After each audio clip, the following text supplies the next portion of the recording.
How do you do? Just a word of friendly warning. I think it will thrill you. It may shock you. It might even horrify you. So if any of you feel that you do not care to subject your nerves to such a strain, now is your chance to, well, we've warned you.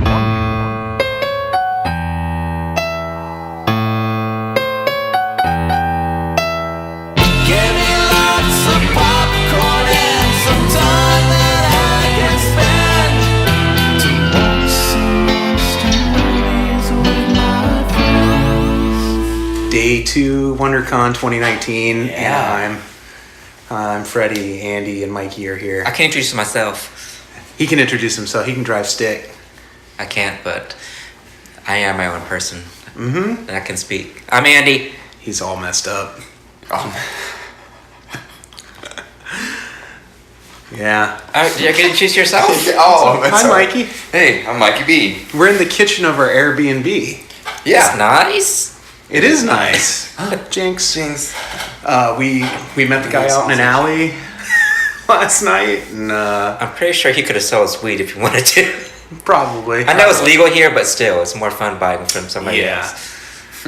And we have this whole theory that no one knows that this is an Airbnb and that this is all top secret. Oh, we got some looks, definitely. Yeah. Yeah.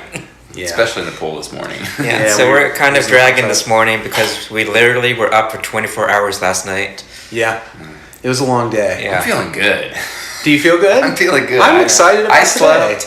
I got good sleep. Yeah. Yeah.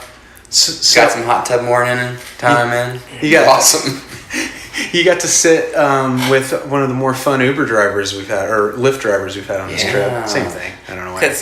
I don't know if you guys have ever been in an Uber or Lyft, but they go either one of two ways. They either don't say a word, or the other, on the flip side of the coin, they're chatty Cathys. Mm-hmm. And we got the chatty Cathy side of the coin. But you got a whole legal drama. It was like Erin Brockovich. Yeah, she was a paralegal. If she were homophobic. A homophobic paralegal. She was like a homophobic Erin Brockovich. Yep. We'll call her Erin Smackovich. Good one. Yep, that's appropriate. Yeah. So that was fun. We got to hang out with Gray after the panel, and the best thing to do, a lot of people were down at the bar at a convention and everything. Just the four of us hanging out in a hotel room together. Yeah. Nice and quiet. Yeah, nice room. We got to watch the Disneyland fireworks from Gray's room, which was awesome. Yeah. And we just let Gray dish on as much Hollywood gossip as she would put out. Yeah, we're going to tell you all about it right now. Just kidding. I can't say a word. There's a lot more questions I would have asked, but she didn't need much prompting. No, Gray is a great conversationalist. This is my favorite kind, where I'm just like, Gray, tell me stories, and then I can sit back and I'm having fun. So yeah, I miss her old podcast, Popcorn Mafia, because it was good. The best to just listen to her tell stories. Is fantastic. She's got a real way of telling them. I'm real excited to see what she's going to do as Ms. Movie Phone. Yes. So we're really proud again of Gray and all of the awesome stuff that she's done. She has done the hard work for sure. This con's been great. 33rd annual, I think, right? Is that what they said? We met a lot of great people yesterday. If you haven't heard the part 1 of the coverage, please go check that out. That they're both out on our regular feed. Mm-hmm. Only possible because of the support of our Legion of Demons at patreon.com/NOTLP. Mm-hmm. So if you like what you hear on this feed, there's a lot more stuff there that, you can sample even if you're not a member of the Legion there. So, it's a good time. And I'm sorry, go ahead, Mike. Well, today, what are we looking forward to today? We're really looking forward to the Twilight Zone panel, Reimagining the Twilight Zone. Yeah. Yeah, I can't. Michael Jordan Peele's going to be there. He just made up a name. Jordan, what's his name? Jordan Peele. Yeah. You added a whole extra name. Michael Jordan Peele. Michael Jordan's the basketball player. Michael Keegan Jordan Peele. Yeah. There's going to be banana peels and Jordan Keels. Automobiles. Yes. Keiko Peels. Yeah, he's not going to be there, but we're so excited. You don't know. We don't know.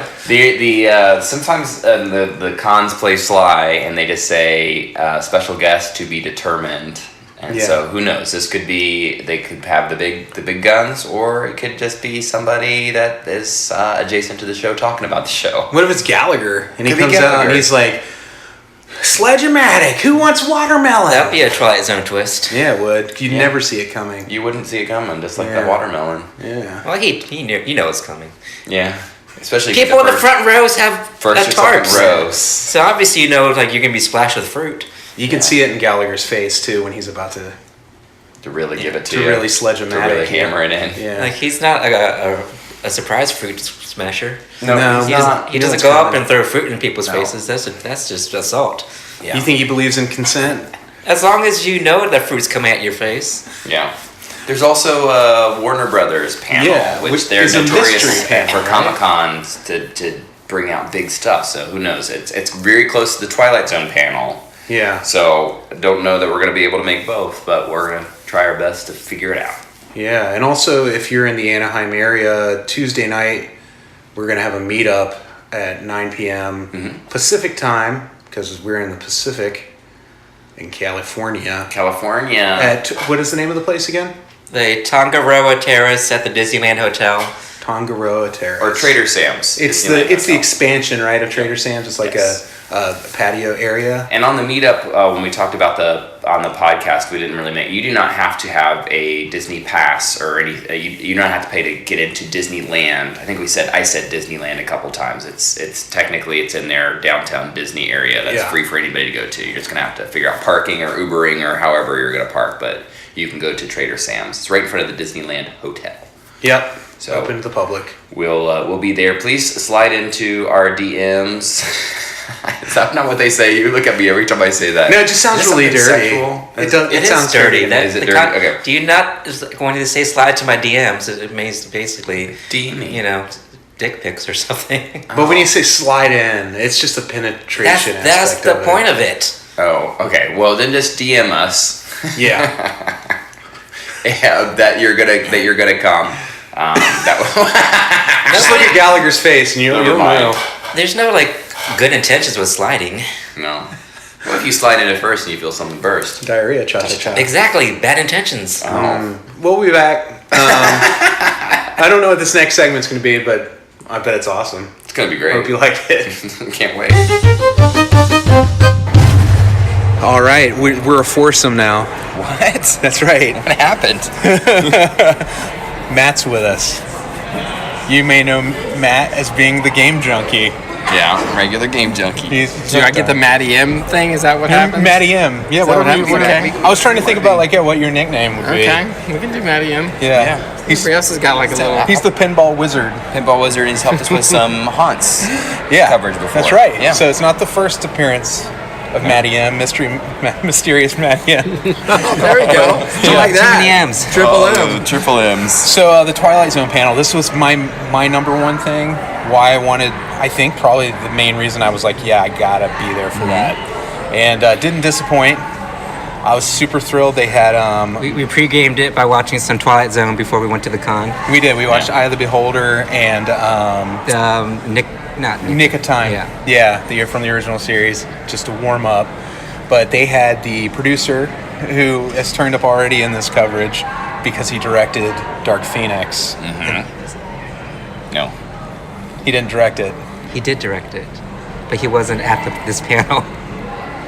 That's the other panel. Yes. It's all blur. Yeah. This whole week is a blur. No, he was at the Dark panel Phoenix, we'll talk about later. We're not recording this in sequential order. I don't know. Time warp. Magic destroyed. Okay, we had writers. Yeah. Win Rosenfeld, who is going to be working on, also I think in a producer capacity, on the Candyman movie that Jordan Peele's working on. And writer Glen Morgan. And Glen Morgan from the X-Files and other great TV shows. And he wrote all the intros. We learned that. You'll hear this in the cover of the panel. I just kind of want to get our impressions on it. We did see a little sizzle reel at the beginning with... Ginnifer Goodwin, who hosted the panel. She was great. Yeah, you might know her from the Disney that show. Yeah, Once Upon a Time. Yes, she was great. Yeah, she was. Yeah, Really cute and told a lot of personal stories, which I appreciate in a panel moderator, telling some stories that ties it into why they're passionate about what they're covering. Yeah. So I'm excited about because like they kept saying how like Twilight Zone is timeless.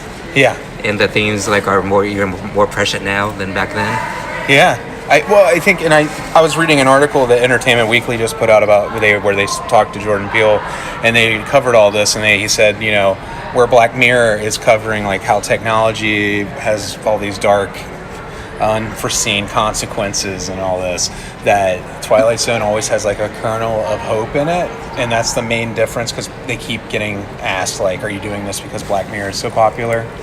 So the response to it is, no, we're doing this because Twilight Zone was so great, and it never should have went away. Yeah. I feel like Black Mirror would not be it's not going to be hold up as well because it's all about technology. Well, it's very much of of the its time. era. Yeah. Right. And this is more, looks like they're going more for like socio-political topics and stuff with Twilight Zone, stuff that is more evergreen and timeless kind of stuff. But the... Well, I liked how they talked about how they revered the series. Yeah. They don't want to copy it, but just bring it to our time. Well, this was the surprise for me from the panel, and you'll hear this again in the audio that comes, but I didn't know this, and I had spread this rumor thinking it was true that they were remaking original episodes. They're not. This is all new stuff. It's just there are Easter eggs that make them in the promotional material that they've put out, especially the Adam Scott Nightmare at 20,000 feet. In this one, I can't remember which one's 30 and which one's 20. It's 30 the new one? 30. Okay. Yeah. It's 10,000 more feet. Right. That's a lot more terror. It's a whole lot, but it's a completely different story. Right. It's not what they did with Twilight Zone, the movie, when John Landis remade the William Shatner segment with John Lithgow and just changed, the details. Like, this is a whole different story. I thought they were just remaking that story. Yeah. So I'm even like more like full of juice for Twilight Zone. Yeah. Well, after seeing Us, I feel like Jordan Peele is the perfect person to bring the new Twilight Zone to us. Yeah. Are you cold, Andy? No, I'm just. It sounded like you were amped up. shivering. Are you just so excited? I'm so Andy's excited. so excited about Twilight Zone. His teeth are almost chattering. I was saying, like, you can tell that Jordan Peele really knows his horror genre, his stuff. He loves it. You can just, there's so much like but respect and he's love. not falling back on like old horror tropes, but he's bringing it forward too. Well, I love how many times you'll hear in the audio from this panel like, what would Rod Serling do? Instead of them saying, and they say it better than I could ever try to recap what they're saying, but that whole concept of, it's something with big Disney, we're all four of us are big Disney fans, like that concept of taking the way a person worked as an artist and applying that to the way you're going to work, not necessarily just aping what they created. Right. And that taking the craftsmanship of it, and that's the thing that's got me most like, I can't wait to start this. We only have 2 days until the pilot is available on CBS All Access. Oh, really? Yeah, April 1st. Oh, great. Unless it's a joke. It's It's an April Fool's. Wow. I think she said there's going to be 2 that come right away, and then they're going to do once a week on Thursdays, but that's again in this audio. Yeah. Might as well let the audio speak for itself, unless anybody else. Hey, you have any other impressions from the panel? I would just say, like, you guys know horror, the history of horror better than I do. But, like, for me, Twilight Zone was, like, the first show, and maybe even, before movies, that kind of had that reveal, or that, it's a twist thing at the end. A lot of those, not all the episodes, but a lot of them, that I feel like just horror in general, or suspense, has such a, they just owe Twilight Zone so much, because it really pioneered so many of those. Just great storytelling. Yeah, great storytelling. It's that era of Ray Bradbury, Charles Beaumont, Right. Richard Matheson, like the best writers of like speculative anything. Right. Like we all worked on the Twilight Zone at some point. And the idea of that, like, almost genre of, like, how many times do you describe other things as, it's like Twilight Zone. Like, even Black Mirror, I describe as, it's like Twilight Zone. Yeah, So, use Twilight Zone. it's like a genre of all of itself. Yeah, absolutely. So can't wait. The audio quality, again, this was a recording in a panel room, so the content is so worth suffering through the bad audio quality. I don't know, it might not be that bad. But anyways, the stories, especially, there's a really great story about a Twilight Zone artifact and how they got their hands on it. I don't want to spoil what that is. Listen to it. I got kind of choked up at that point. Yeah. just because, like I said, how much they revered it and how much it means to them, and the fact that they went to those lengths to get those little Easter eggs into the show. So enjoy Twilight Zone.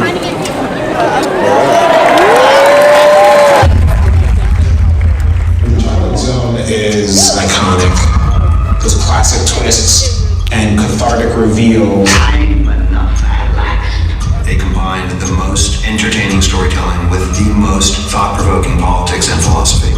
No one else was doing what Rod was doing in the 50s. Commenting about what was happening in the world felt revolutionary at the time. You're a very bad man. People who've never seen the show know what it means. We invite you to join us in a strange and shocking dream. There's good, there's bad, there's weird, and then there's Twilight Zone.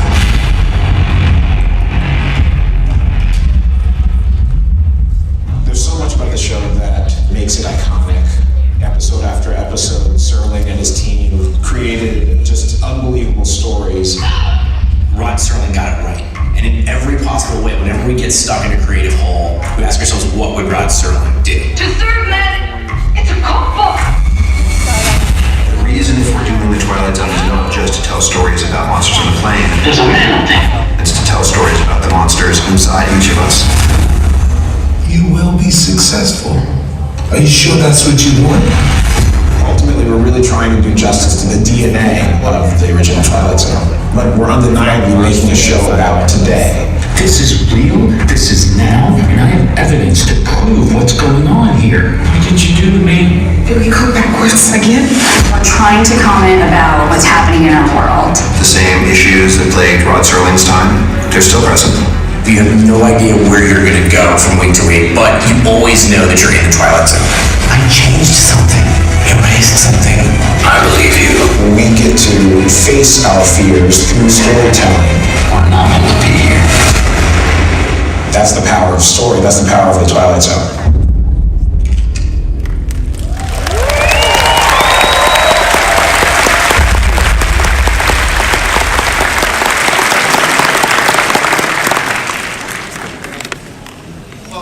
Please welcome Ginnifer Goodwin, star of the upcoming reimagining of The Twilight Zone.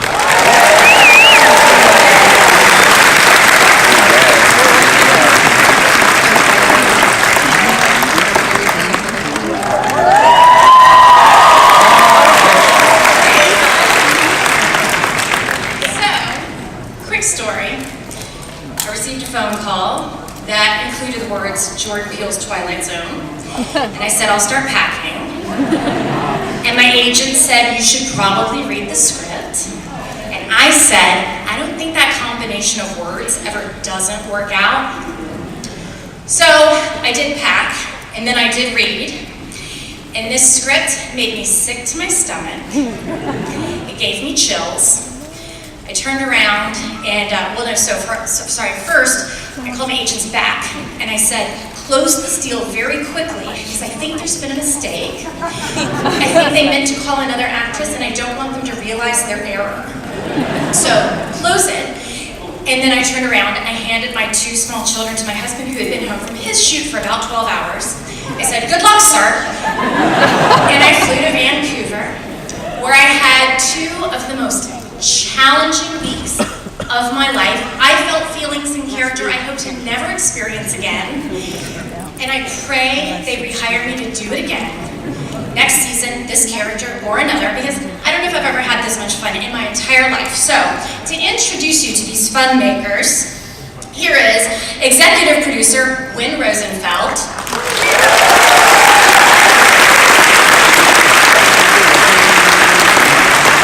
Executive producer and writer Glen Morgan.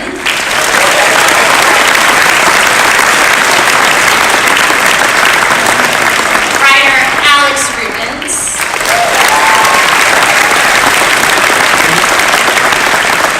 Co-composer Marco Beltrami. And co-composer Brandon Roberts.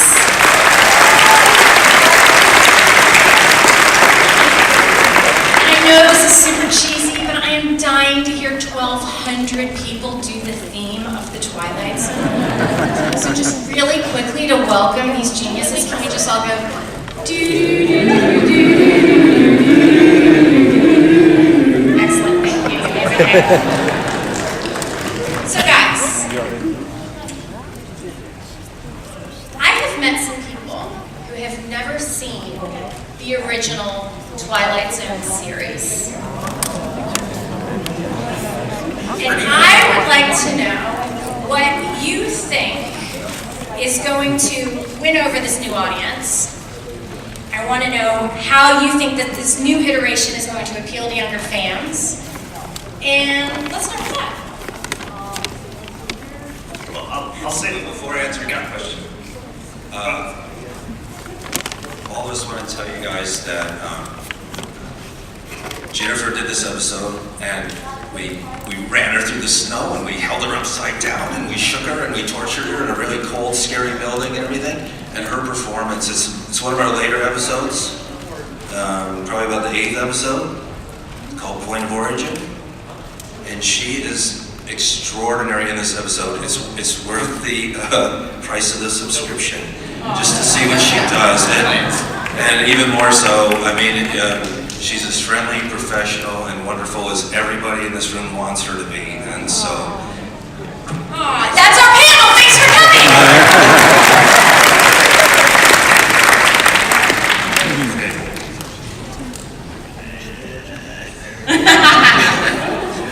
No, I was just going to say I had an experience with someone who hadn't seen the Twilight Zone, and it was great because it helped remind me. I was so psyched to get to work on the show, and then I was at somebody's birthday party at a bar or something, and this guy's wife was like, "The Twilight Zone? What is that again?" And at first I was sort of shocked, but then I started explaining it to her, and it was so fun because I'd be like, and then there's an episode where there's this woman fighting these aliens, and she finds out they're humans, and she's a giant, and this woman's like, "Oh my god!" Like, she was having the reactions. Like, I just got to tell her the stories of various Twilight Zone episodes, and I was like the best storyteller who had ever lived. And I had the drinks too, and I was like, I wasn't doing a good job. And she was just like, what? And that's part of what's fun about it. Yeah, but I agree with that. The other thing I would say is that, part of, when we first approached, like, how could we ever take on such an amazing classic franchise, and one that, was old enough that a lot of people and their parents weren't alive when it originally came out. It was like, well, what do we do? How do we reinvent it? What is the thing for, we had this sort of spasm of that. And Jordan, I will never forget this, a couple things, and it was sticking in my head, and he said to me, he was just like, dude, Twilight Zone's not broken. I was like, yeah. And so the truth is, like, for us, the more we can honor the original, the more that we can be humble about the lessons we learned from Rod Serling in the original series, the better this show will be, because the stuff we talked about then is just as relevant as it is today. And I think I was really, one of you guys on one of the panels had said that you were making the effort to never mimic the original. Yes. Which has been what I've been taking, pretending is my own interpretation of what we're doing on the show. And I thought that was such an important point, that this is all new, but in the spirit of the original. Yeah. But, speaking of Jordan, Gwen, if I could ask you, because you guys have known each other for a long time, why do you think he has become the trusted source of social commentary? He's just really, I think he's, well, the social commentary part is that he's just a deeply ethical and moral person who really cares about the world that we live in. Yes. And I think the reason why he's become, he's gotten the accolades and attention that he has in the last few years is because he also happens to be a master of genre. And there's no better way to talk about the state of, look, this show deals with painful stuff, right? There's everything from, immigration to guns to violence to fear of the other to corruption and othering. And I think what Jordan is great at is realizing the best way to address those things is through science fiction, fantasy. Yes, and why science fiction? And Glen, I know that you come from X-Files and... Yes!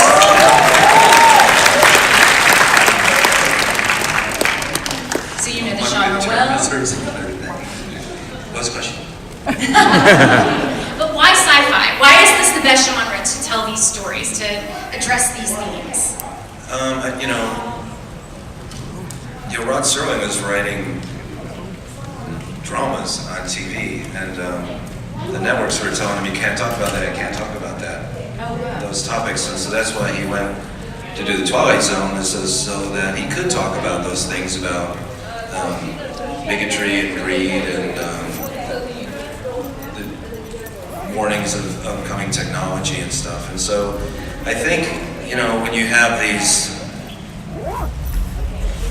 fantastical situations, it just removes you, because we're all going through it every day. We all go through all those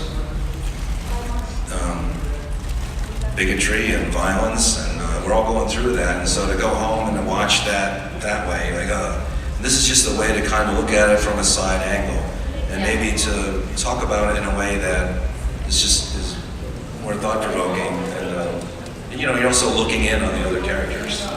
Yes. You're not.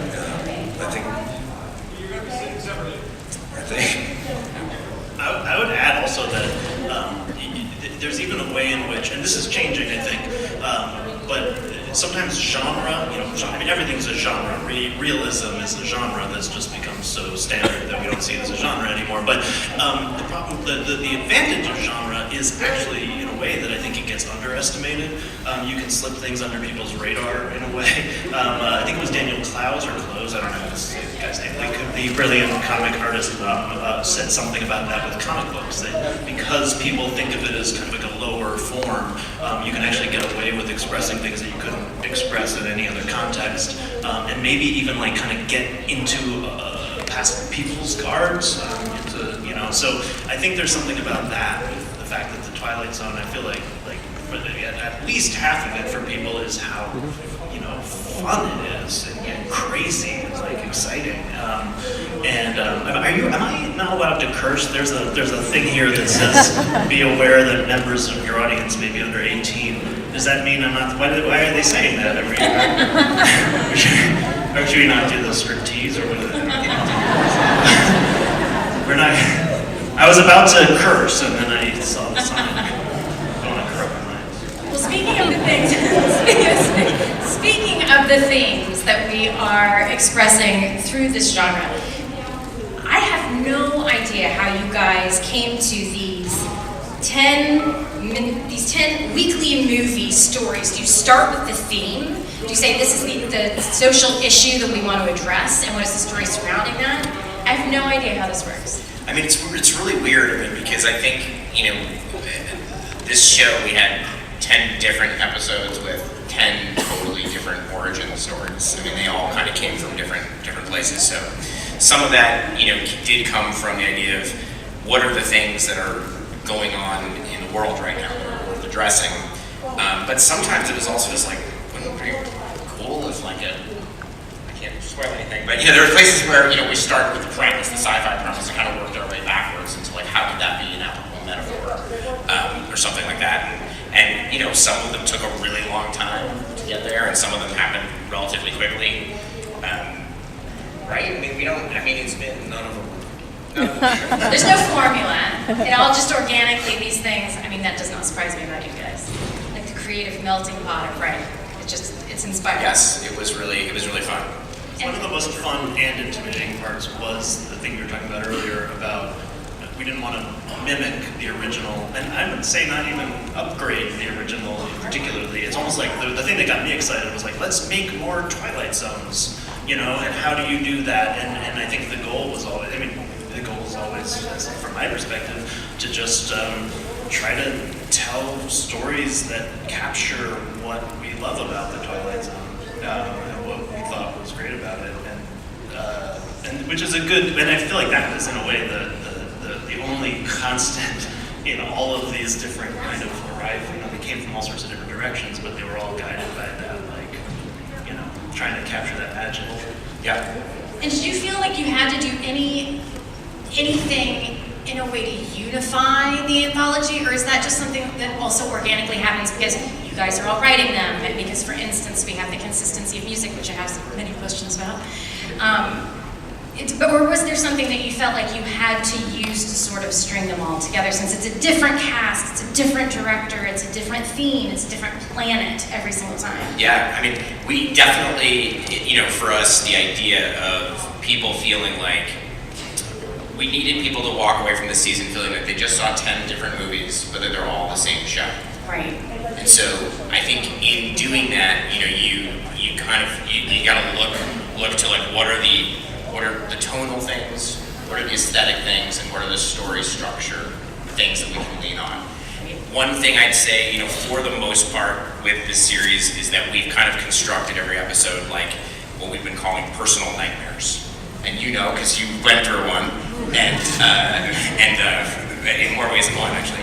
And I mean the idea of taking these characters who are flawed, have some kind of either they're like totally messed up,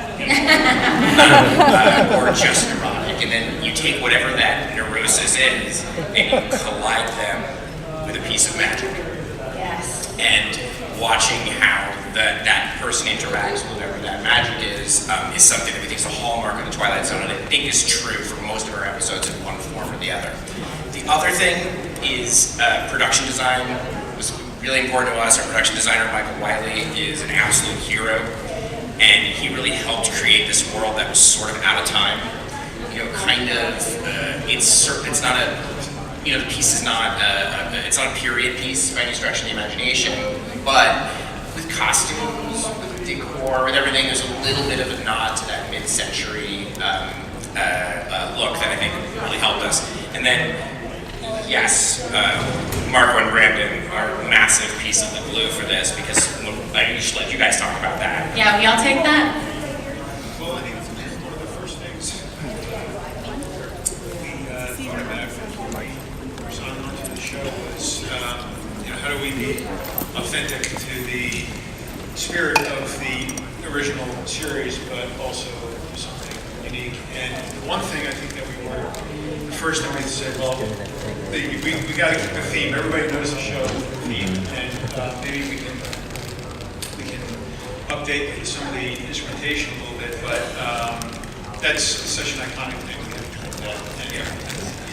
The first thing that was said was, we're not redoing the theme, right? That's like the musical suicide. Yeah. I remember that conversation. And the first thing Mark was like, oh yeah. The first phone call we had with Glen was, you guys are not doing the theme. We're like sticking the theme and updating it, but that was the tie-in. But the interesting thing, I think, is that each show, unlike many other TV shows, each show is almost like a little mini movie, and as a result, each one has its own musical language in terms of instrumentation, in terms of orchestration. There is a unifying factor to all of them when the character actually begins to enter the Twilight Zone and have some signature things that you hear. But when you say here, one of the first things we talked about too musically was how we get into the narration. So everyone knows the theme, and everyone knows that there's going to be the narration, but how do you get from music being written now to a modern version of the Twilight Zone into what is basically like classic 60s score? So we wrote, one of the first things we did was write that piece that would segue through the narration and get us into the theme we all know. So I think that was the first thing we tackled, right? Yeah. And then for each episode, we try to give each episode a musical identity, and whatever it happens to be. I mean, I don't want to give away anything about the shows, but like in the episode that we just looked at, where there's a scene where you're tap dancing, and so well, maybe that could actually be part of the score, like an element of the score, tap dancing and whistling, which is another part of it.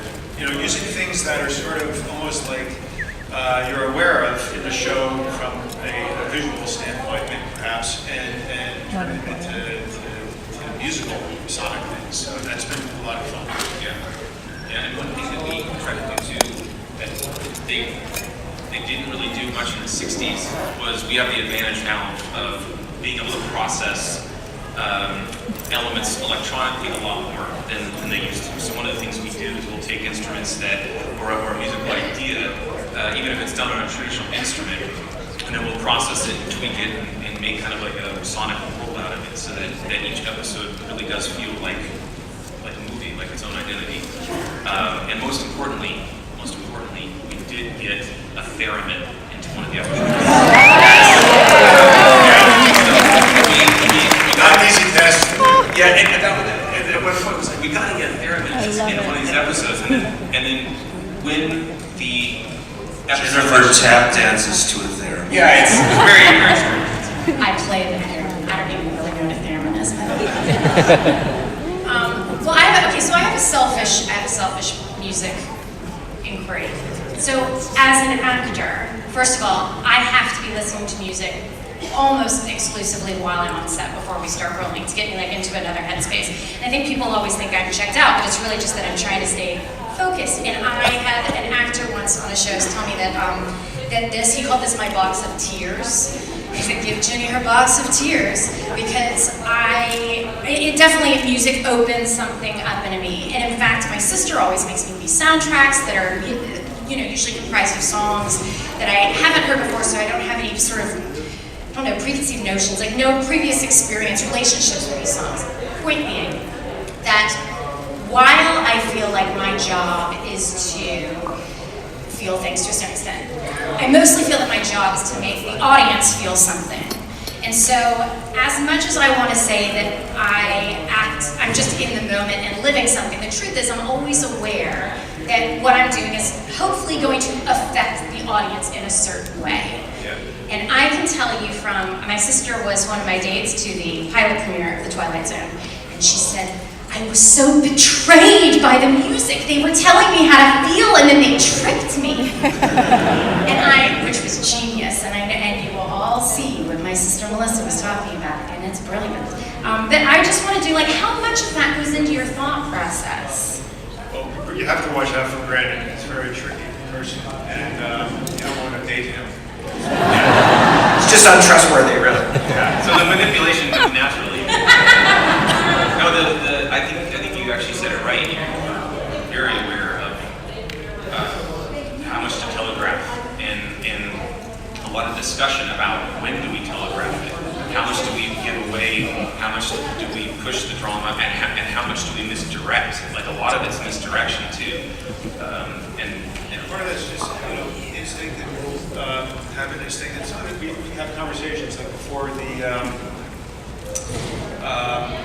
before actually done scoring the show, we go through and talk with the producers and the editors and talk about what we're doing musically. So it's all sort of a condensed process. Like most TV is, there's not a lot of time. So these are things that we sort of have to get lined up ahead of time. Yeah, by the way, we shot my episode. When did we shoot my episode? It was real recent, and it airs real soon. I can't believe what you guys are turning over every week. We're all overlapped with other episodes coming in. Speaking of Glen, what is your favorite episode? And there's only one right answer to this question.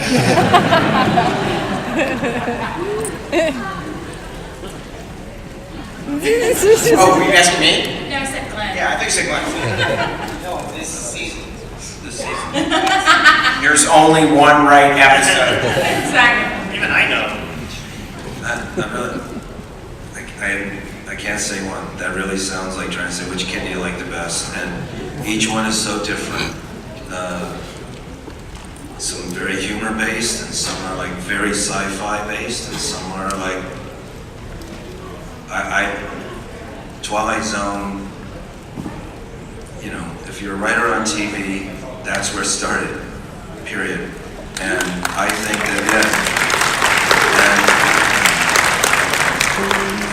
I think there's a couple episodes we have this year that could have fit in the first classics. So I'm sorry to die. I'm not dodging. I like them all. But here, just one thing I would say about that is it's funny now that people have started to see them. People started to react to them. There's very little consensus over which episode they like the best. That's the best news, though. Exactly. And so it's so interesting, like, to see like all of a sudden, like, holy crap, I responded to that one, and those people responded to that one. And so to us, it's like that's the most rewarding part of this, is that, you know, if we're going to really be an anthology and really crush it in the anthology space, then that should mean that out of, 10 people, you could have 10. Yeah, these are all pieces of one puzzle. Yes. Well, speaking of the original and you, Glenn, aren't I right that you wrote am I right that you wrote the narrations? For Rod Serling? It's not that old. No. We all, each writer would write that part, which is called the narrator. And then before Jordan would film, Jordan and Wynn would tweak it. But I gotta say, after they hired me and I write out in my garage and I wrote the narrator and blah, blah, blah. And for your consideration or whatever you're saying, and then it goes tonight in the Twilight Zone, I'd have to get out and walk around my backyard. I was like, oh my God. And so it just goes that way. And how much did you guys use the original series as jumping off? I mean, was it really just about the feeling and the tone, or did you go to actual episodes and say, well, we really do think that this one needs to be an homage to these particular episodes? I swear to God, no. That's awesome. I mean, I swear to God, it's that it is the original series is all over our series, and I think you'll see it deeply in like the characters and the way it looks and the kind of stories we're telling, and certainly we're Easter egg junkies, so there's a lot of that in there. And but we didn't do any remakes. It was very educational for me to see how much misinformation winds up becoming canonical. Because somebody was like, somebody reported that the 30,000 feet was a remake of the 20,000 feet, and then just like one person said that, and then that just started getting repeated, and then it was a fact. It's not true. It's an understandable mistake. Yeah. But I mean, we probably shouldn't have named it that.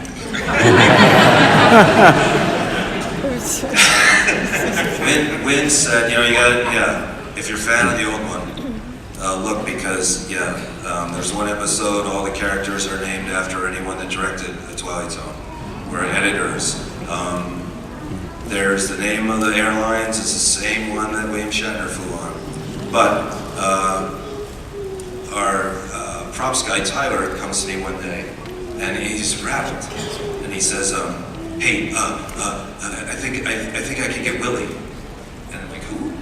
He says, Willie, the real ventriloquist dummy that was in 2 episodes. And I'm like, what? And he goes, yeah, David Copperfield owns it. And he's willing to, and I guess his buyer had just randomly wrote to David Copperfield, any chance we could borrow Willie? And he wrote her back, and so they go, they want to talk to exec producer, so I'm out in this parking lot calling David Copperfield.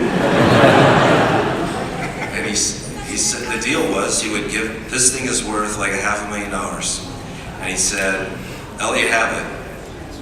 I'll let you borrow it. Just give me a cool mention.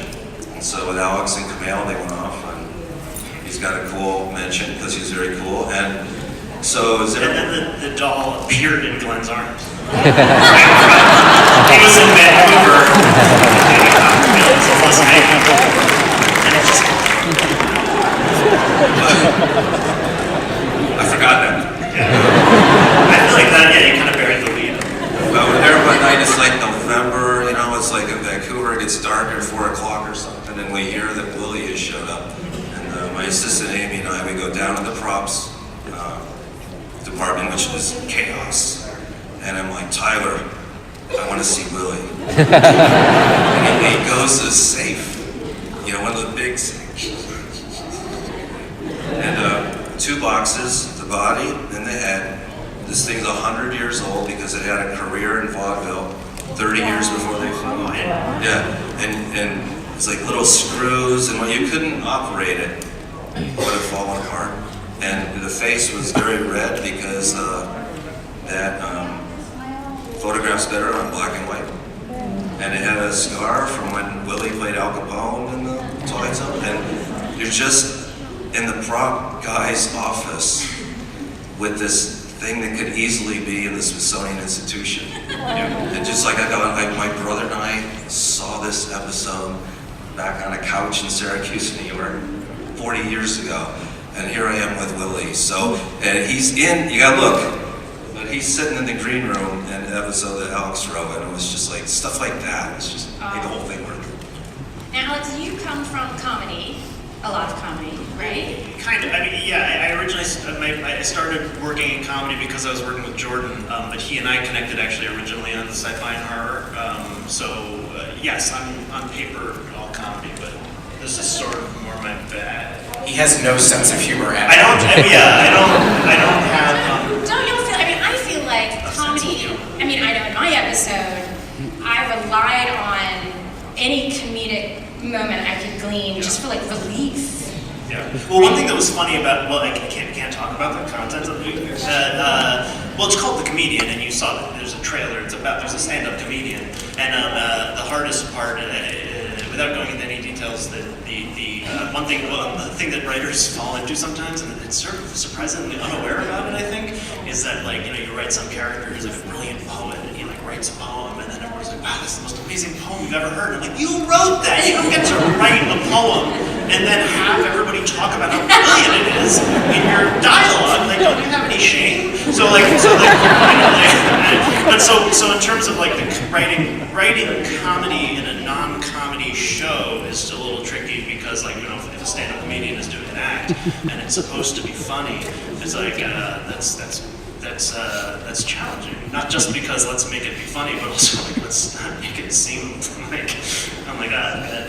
I'm not a stand-up, but I can write stand-up acts like the best of them. And it's like no. So I can't tell you how we solved that problem because we don't watch the show.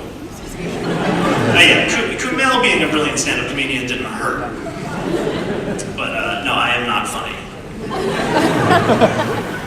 All right, before I turn this over to the audience, whom I'm hoping have many a question, are there any anecdotes anyone wants to share? Any stories? Anything that you're all sitting there thinking, I can't believe Ginny did not ask me some particular question? I feel like we can't beat that dummy story. That's fair enough. I regret saying that my favorite episode wasn't her. On that note, all right, let's take some questions. I bet you guys, for a lot of you guys, this is exciting. Yeah. So the Twilight Zone is my favorite show ever, but my expectations, originally wasn't setting too high for this one because there have been two previous attempts at revivals. So have you watched the mid-80s or the early 2000s versions, and where do you think you'll succeed where they did it? We did rewatch those. I mean, we're also big fans of the original as well, and that's sort of the core place that we draw from. Without commenting on those particular reboots specifically, I mean, what I would say is our goal was to do the Twilight Zone that we knew and loved, and so we're hoping you'll feel the same way.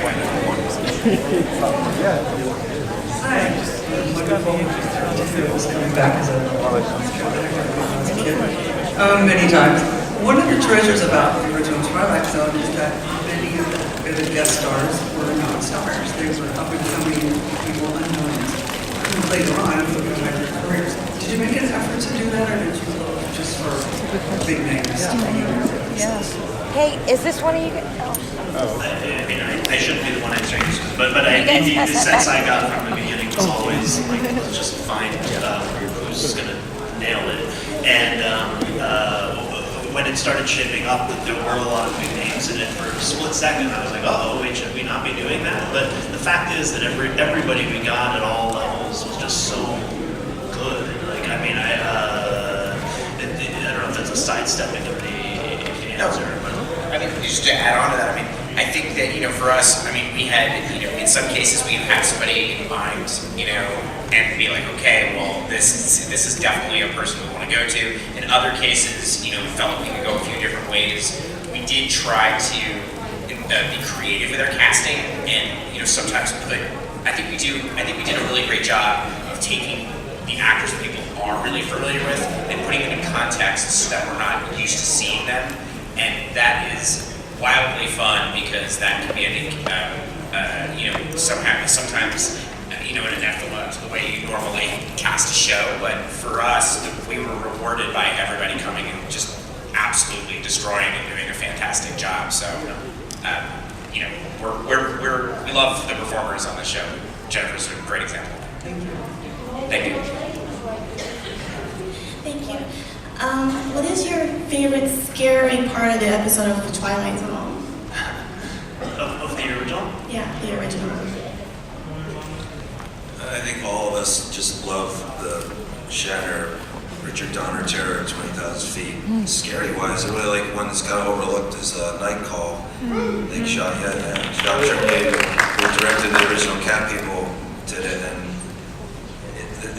it's kind of a little weird how it's a little different from the other ones, the way it was photographed and everything. I like that.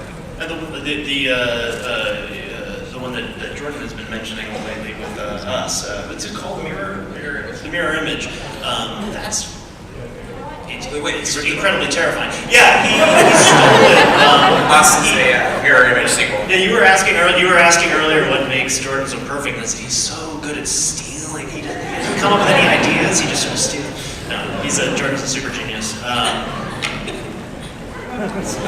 Yes, that's a really scary episode. Another episode I think is really scary in just such a specific way as the monsters are doing Maple Street. It's like one of those episodes.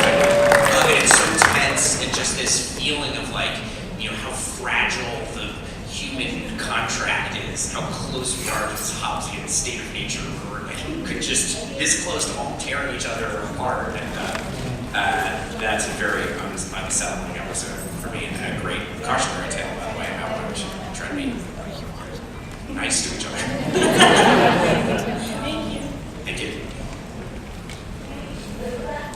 Hello. So from what it seems, you guys are trying to set the show in these episodes could feel like the original Twilight. So was that a creative reason, or was it to differentiate yourself from, let's say, Black Mirror and shows like that? I mean, it's sort of all and none. I mean, I always said that I wish I would have been so psyched if these new episodes got released as season 6 or something. You know what I mean? And there's been years in between. But I think that if your goal is let's make more Twilight Zone episodes, then how do you do that? And you don't want to just mimic what was there, but you also don't want to just have it be unrecognizable. And I think the producers and production basically did an amazing job of having it be its own thing that's sort of true to the spirit. I think Sarah Silverman said once that if you want to be, if you're a comedian and you want to be like Andy Kaufman, the last thing in the world you should do is imitate Andy Kaufman. That's the least Andy Kaufman thing to do that anyone could possibly do. And I think that it was a bit of a tightrope in trying to strike the balance of having it be true to the original, but part of what that means is it's not an imitation of the original, because an imitation of the original isn't true of the original. So I don't know if that really makes sense.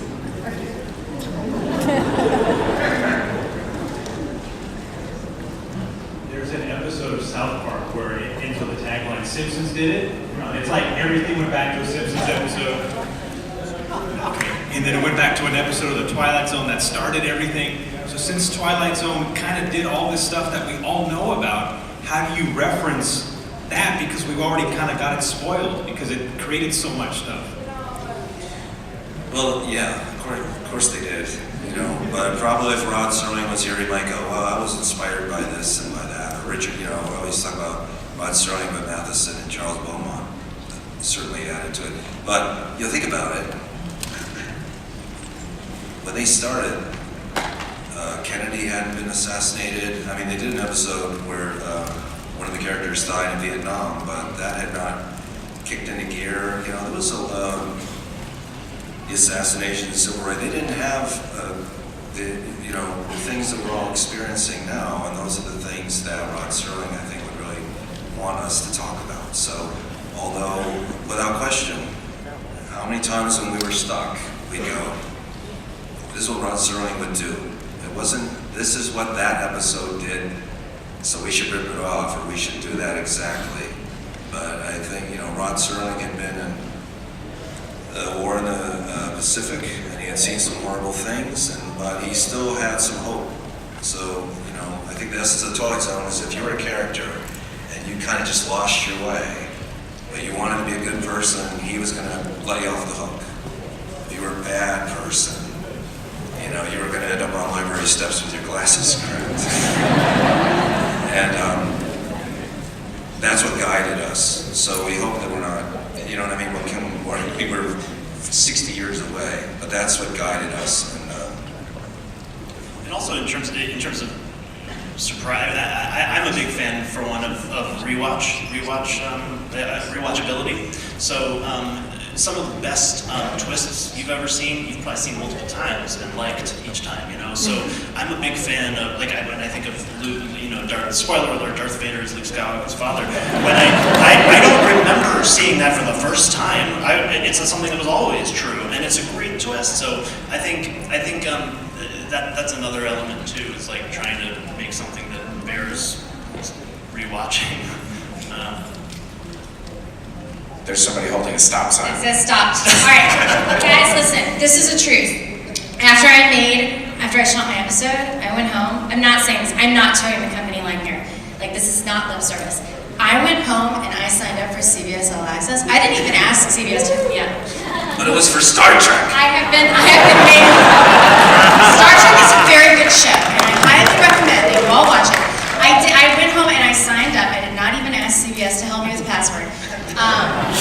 Because I am putting my money on CBS All Access. Also, I'm going to be on another series of theirs next. So I highly recommend you all do the same before April 1st with The Twilight Zone. We'll stream our first 2 episodes, and then starting April 11th, they will start airing once a week on Thursdays. I will wave to you all from the screen. I hope to see you there. Thank you guys for coming. Thank you guys so much.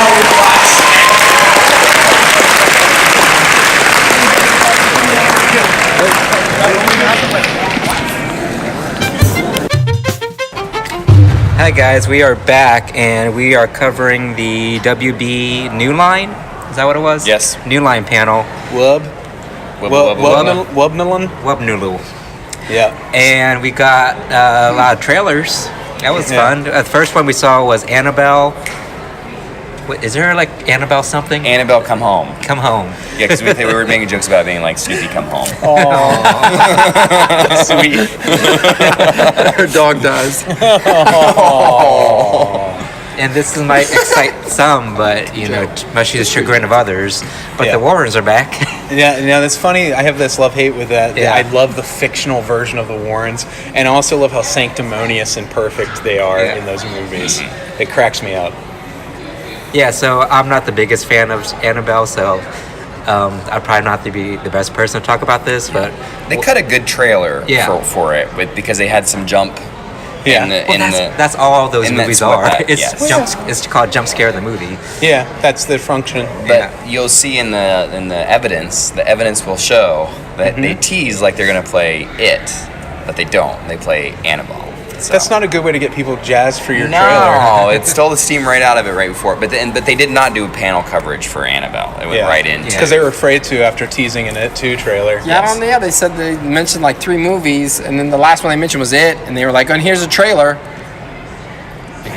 It's a bait and switch. We got bait Annabelle. And switched. Yeah, Annabelle looking kind of rough too. She needs some lotion or something. You said, you told me she's a real doll. It's Annabelle in the 70s. I missed this trailer. I came in right after this trailer ended. So it's the 70s. So is Annabelle rocking some bell bottoms or anything? Was it? Yeah, that's what Andy said. Yeah. Was it old timey? I don't remember being. I mean, they traditionally. I feel like their whole shtick was doing period pieces. If it was now, the Warrens would be like 1,000,000 years old. Well, that's the whole mystery. And they're not exactly the real Warrens in this movie. Right, they're timeless. I think they're dead now, aren't they? One of them is. Yeah, it was like the 70s. Okay. So I can't wait to see her in the 80s with side ponytails and crimped hair. Yeah, or they could just go full Tammy Faye Baker with that character and just have her tattoo on blue eyeshadow. That'd be awesome. It would be awesome. So, like, to me, it looks better than... I didn't like Annabelle Creation. Yeah. So it looks better to I me than liked that, at Creation. least. I liked it. That's the only one I actually saw. 'Cause I remember we had like an hour-long conversation. You're trying to explain to me the whole Annabelle universe. Yeah. And it never really sunk in. He's like, hard. There's another movie. There's a Conjuring. I'm like, well, was Annabelle in there? He's like, kind of, but she was just like in the background, right? The simple explanation is there's a room full of evil shit in the Warrens' house. Okay. Just for convenience sake. And then when they need to make a movie, they go into that room full of evil shit, and something happens. Yeah, because in the Creation, all you see is there's no room yet. It's just the doll. Well, also when you do the Nun, you're getting the prequel. You're getting like, why is there a painting of this evil nun in the Warrens' evil room full of their evil knick-knacks? Just so they can have a whole universe and do like 90 films. I get it. In the trailer, they show Annabelle being in that glass case that just says "Do not open." That's a good protection spell there. Yes. So, like, kids, stay out of just here. don't open. This is a magical doll that will get up and walk around and play with you, but it's very dangerous. Nothing can go wrong with that. And here is some candy I don't want you to eat. So that was cool. There's and not then, much to say about that. Then we saw it was the Godzilla King of the Monsters panel. It broke my heart that Kelly couldn't be here for that, because that would have meant the world to him. They showed the new trailer, and y'all ain't ready for this. So good. It's so good. I got chills. Yeah, your teeth are going to start chattering again. Yeah, I'm so excited. That is based on the trailers that they've shown before. It was just a lot more monster footage. Yeah, so I think I've seen them, but there was a lot more of the. The names, the three-headed dragon. I have the same problem. Creature. It's okay to admit Mothra. You're in a safe place because like not everyone's a Godzilla person. Like I'm not really. I like Godzilla movies. I've seen I think every one of them, but I couldn't tell you. I think is it Ghidorah, the three-headed one. Well, I guess everybody pronounces it a little different, right? Ghidorah. Very good, Andy. Rodan. I like the one with the baby Godzilla. That's the one I liked. Oh, that's a good one. I like the animated, the series they did. Yeah. And I also love the song Godzilla by Blue Oyster Cult. Oh, no. That's where they say they got to go. So the representatives for this panel were writer-director Michael Dougherty, who we love. Who was looking like Tom Hanks tonight.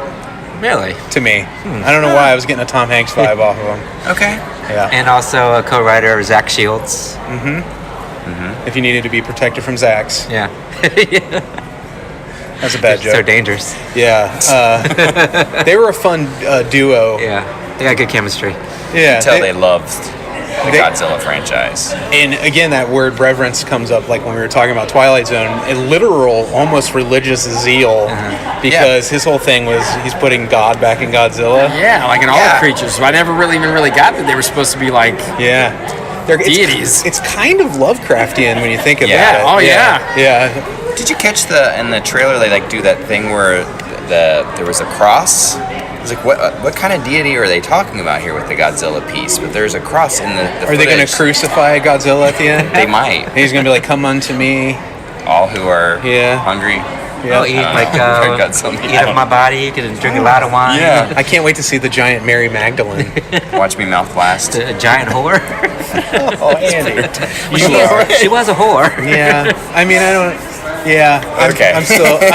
I'm sorry, sex worker. I don't even. You know what? I have a great breakdown from someone who's related to a former sex worker. Okay. He says it's okay to say prostitute. Okay. But again, I don't know, man.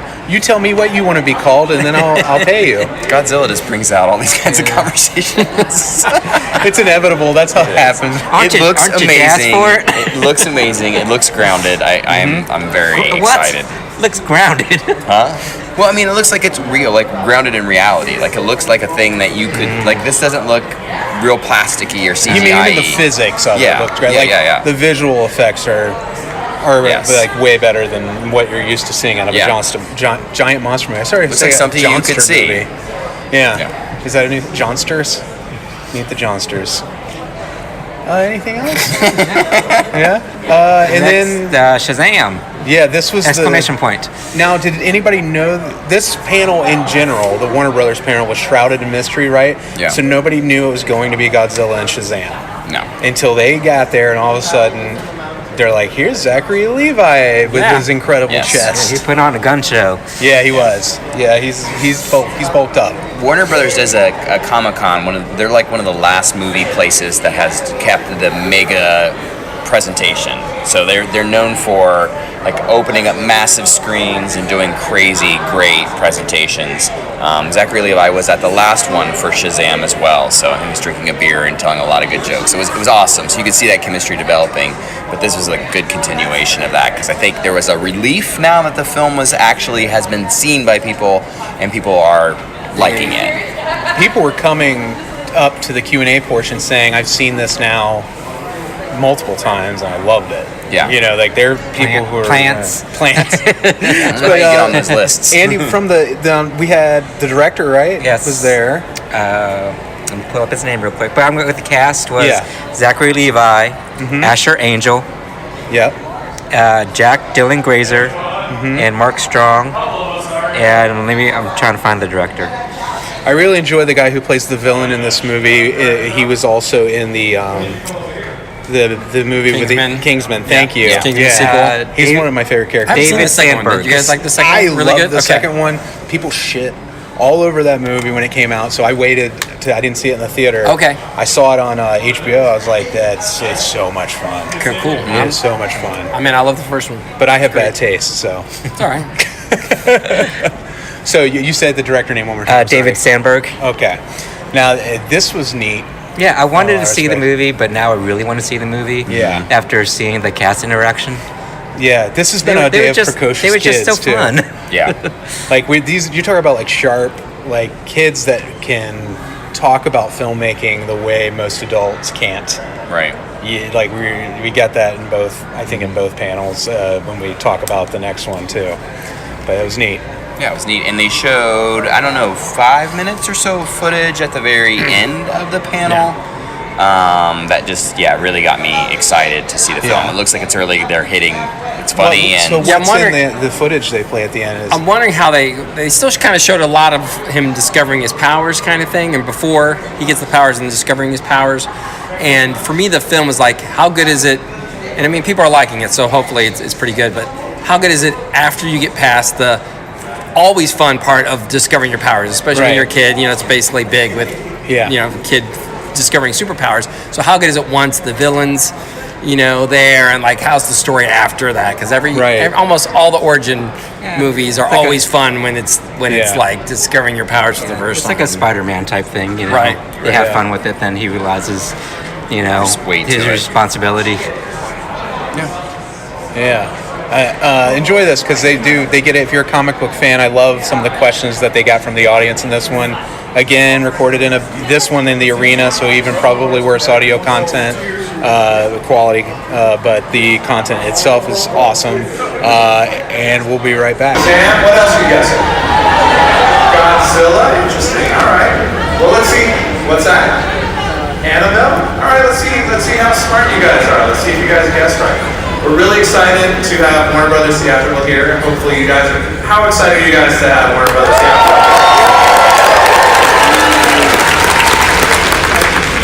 So, I know you guys are anxious.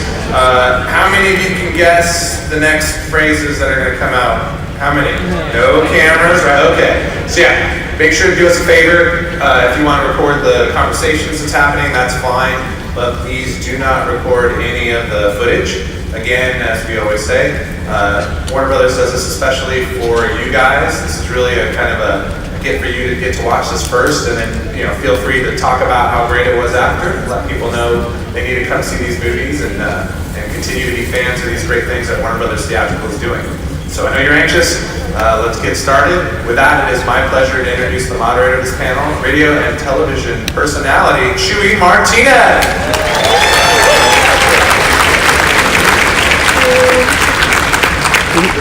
WonderCon, what's up? Welcome to the Warner Brothers WonderCon 2019 presentation. My name is Chuy Martinez, and what an incredible year Warner's had since the last time they were here. They've released some pretty awesome movies, and if you've seen these movies I'm about to shout out, just make some noise for me, all right? Who saw The Nun? Anybody see The Nun? What about a movie that was released around the holidays called Aquaman? Can't wait for these sequels. If you can't wait for the sequel, make some noise for me right now, man. Make some noise.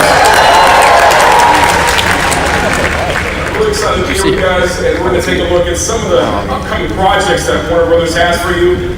And we all love scary movies. Who loves scary movies out there? New Lions Horrorverse has taken on diverse stories, producing horror films on varying budgets, but with all the same goal of terrifying audiences around the world. I'm super excited to highlight today's new chapter from the massively successful Conjuring universe. Marking his directorial debut, Gary Doberman, the screenwriter of all the Annabelle films, last summer's The Nun, and the blockbuster It, as well as a highly anticipated It Chapter 2. You guys want to be the first to check out this trailer? You want to see this trailer?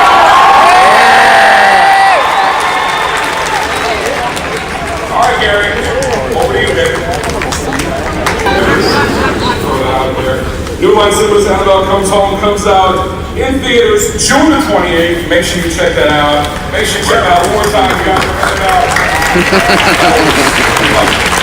I got a question for you. What's creepier? What's creepier, guys? Scream it out if you have an answer. What? Okay.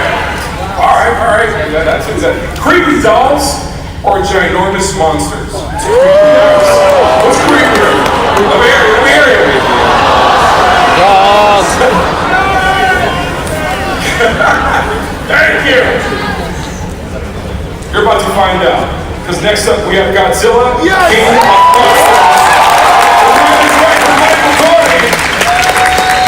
can't wait. We got Sally Hawkins, Ken Watanabe coming back. Of course, we got Millie Bobby Brown. Of course, you guys know from Stranger Things. She's up in there too. Vera Farmiga, Kylie Chandler is going to be off the hook, and my homie O'Shea Jackson is going to be in there as well, you guys. All you guys, it's going to be a must-see on the big screen. And Michael is here today with co-writer and executive producer Zach Shields. So let's give them a warm welcome, Michael Doherty and Zach Shields. Make some noise.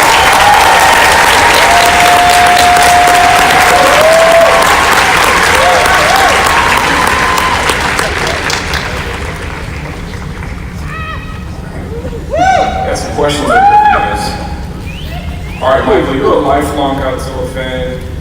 How exciting was this to work on these iconic characters? It was exciting, but it's also terrifying. Were you, bro? What's that? Were you? Oh, yes. they're hard to work with. Yeah. How about yourself, bro? Me? Yeah, equally terrifying. Maybe more terrifying, but I leaned on Mike's deep knowledge of Godzilla. How many Godzilla fans do we have in the room? Alright. Just making sure. Yo, Michael, tell us about this like global all-star casting, like the assembly for this film. Like, how was that, man? It was tricky because Mothra was great to work with, but damn. Oh, you mean the humans?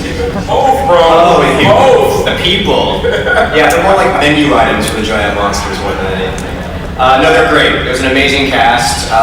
Again, we got Ken Watanabe and Sally Hawkins from the first film, and then we sort of surrounded them with some new human menu items for the monsters. But it was a really fun, diverse, smart cast, and O'Shea Jackson Jr. turns out is a giant Godzilla fan. Wow. Because his dad sort of passed that on to him. But yeah, it's phenomenal. Zach, how was it writing these characters, bro? The humans or the monsters? Yeah, we actually wrote the monsters' lines into the script.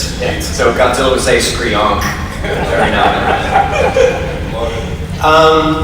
It's challenging for a lot of reasons because the star is Godzilla, and once you spend that time hanging out with the monsters, which is about half the screen time, then you have a little bit left for your people, and you want to give them a real journey too. So it was fun and difficult. I mean, do you really want to hear us talk, or do you want to see Liv? Right? Did you bring anything for her? We did. We brought a little special treat. It's not quite a trailer. It's something special. So I hope you enjoy it. Sit back, relax, and enjoy some Godzilla King of the Monsters. I'm after watching that. You guys have some questions for Michael and Zach, right? I know you guys do, right? Let's open up for this Q&A. Come on. Awesome. Thanks. Awesome. You meant that. Thank you. Anybody? Anybody. Get over there. Where's Mike? Where's Mike? Where's Mike? Get over there. I can't hear you. Panel, love the art, love you again. Okay. What's up, guys? Hey. So at the end of Kong Skull Island, we saw the mural alluding to the Titans that we're gonna see. So my question is, are we gonna see maybe a piece of King Kong in this epic King of the Monsters? Kong exists in this universe, obviously. They're already in production on Kong versus Godzilla. So, and we tip the hat to Kong, yeah. All right. But what is a king to a god?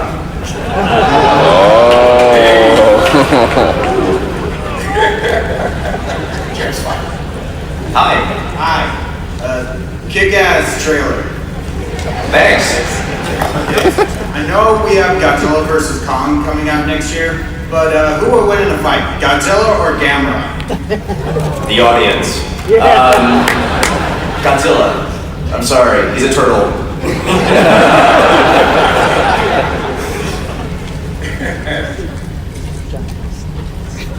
The movie is amazing. Just 2 words, intense and orgasmic. And my question is, what's your guys' favorite old Godzilla movie? The original. Yeah, I mean, all started. Yeah. The OG.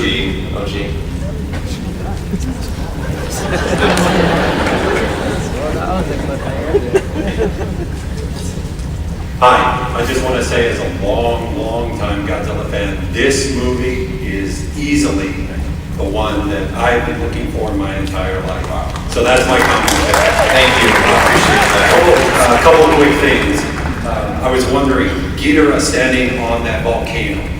What is the genesis of that? That is absolutely badass. And number 2, there's an online petition. I'm sorry, I don't know their name. It's a cancer patient who wants to see this movie pass. Is that going to happen? The genesis, that's funny, the genesis for Ghidorah on top of the volcano was inspired by Revelations, actually. The book of Revelations, very biblical. I mean, the whole goal for this film for us is to put the god back in Godzilla. And that shot sort of perfectly encompasses that intent. So yeah, the genesis of that shot was the book of Revelations, first and last. And I think you're talking about Josh, possibly. And we're working on it.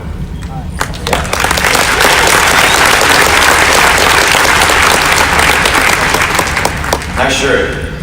Thank you. My question is, what were some of the troubles bringing beloved characters like Mothra and King Ghidorah onto the big screen into the American cinemas? Because I love Mothra for my entire life, and to see her so badass is just amazing. So you're saying, what troubles did we have?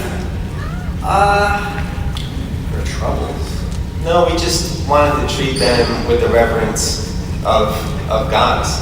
Treat them like the mythic creatures that we believe they are. Yeah, Mothra is not a big moth, she's a goddess. You know, so we wanted to portray these creatures as not just giant animals, but as something that you would bend the knee to if you saw it in real life.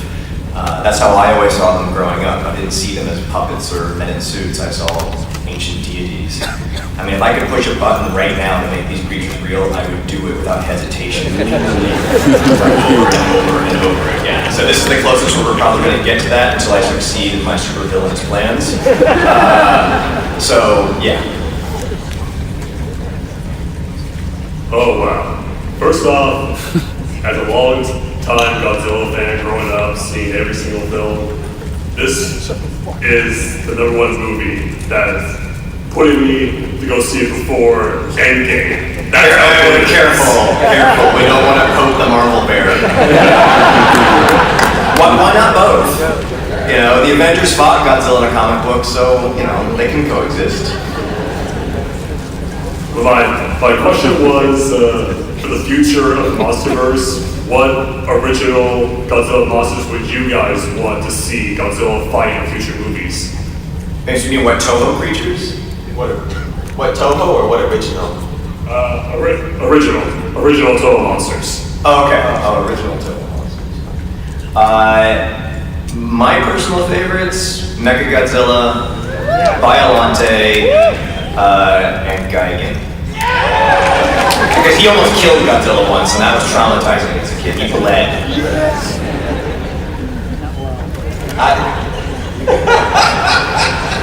I'll leave that answer to Mike. I'm the Godzilla expert. That's not a monster. He's not a monster. He's just a badass.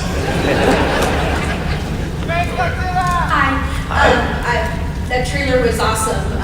One thing I really love about the old movies was the sound effects used for the old monsters. What I really want to know is, was that a consideration when you were creating this new film, especially in regards to my favorite, Ghidorah? Oh, I like how you pronounce that. That's different. We haven't heard that one before.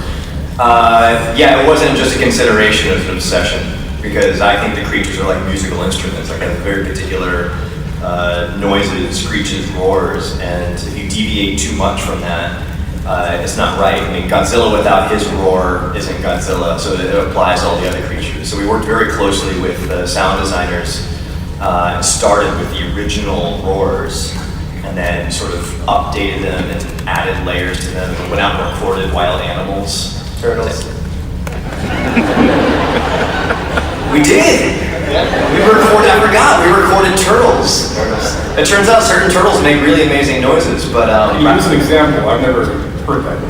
No, I'm not. There's people recording. Yeah. But we recorded rattlesnakes,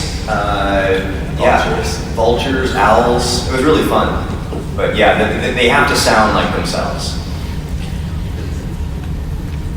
Hi, my name is SK Arunachalam, and I'm all the way from India. Wow. Welcome to LA, or Anaheim. Same difference. So, the last movie left me puzzling with a question. And it seems fair enough that I asked the same for this clip that you showed right here. It was amazing. But the question is Godzilla a good guy or a bad guy? I mean, you're trying to apply human morality to an ancient god. I just don't think that you can or should do that. Godzilla decides on a given day what he wants to do. I mean, he's a force of nature. But I think the bigger question is, are we good guys or bad guys? And that will determine how he reacts to us.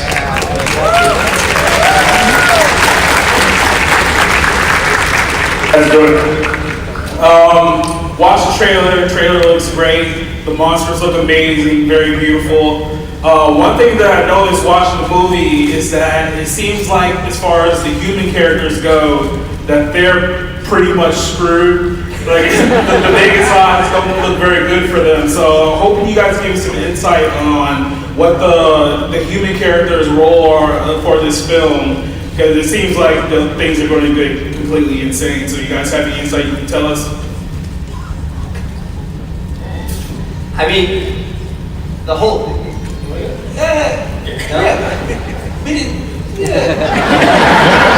fucked. Sorry.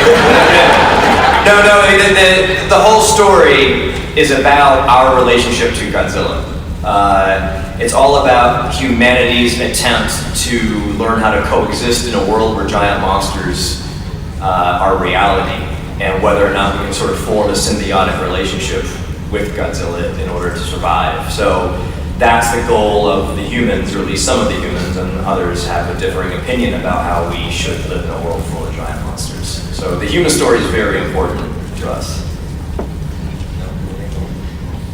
No, well, and we wanted to put, the humans, like Mike said, it's about our ability to coexist with each other and with a higher power.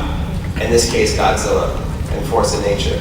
So with that, at the core of it, we have a family, and it's this family's struggle to connect or reconnect with each other that we wanted to follow through and keep it as the heart of our film.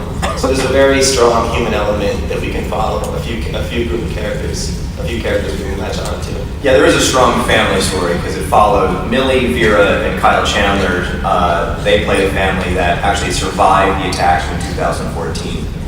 And so a lot of this is about how this family has coped with trauma from those events. Yeah, we used to call it Kramer versus Godzilla. Yeah, Legendary didn't like that title.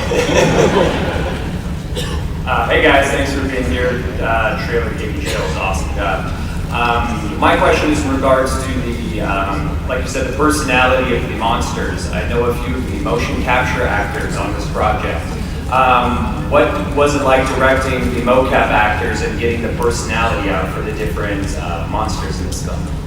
That was one of my favorite parts of the shoot. It actually happened in post-production. But what we did is, I was really adamant that Ghidorah's three heads sort of have their own personalities. In the past films, in the original films, it was just a puppet with wires and they sort of bobbed up and down. And then since we were doing motion capture, what I did is I took three separate actors and basically bound them together, and they sort of performed as one creature. And then another performance capture artist named TJ Storm played Godzilla. He did Godzilla's mocap from the first film. And what it was sort of like a modern day version of the man in suit process. It allowed us just to sort of give a slight glimmer of humanity to the monsters so they weren't just big animals. And it gave the animators, the visual effects animators, something sort of to work off of. But it was a blast. It was like being 10 years old again and playing Godzilla in your backyard with much more money. I represent the first Godzilla movie, the Legendary. I've been wanting to see in the future for Monsterverse. Will we see Zilla in Monsterverse? No.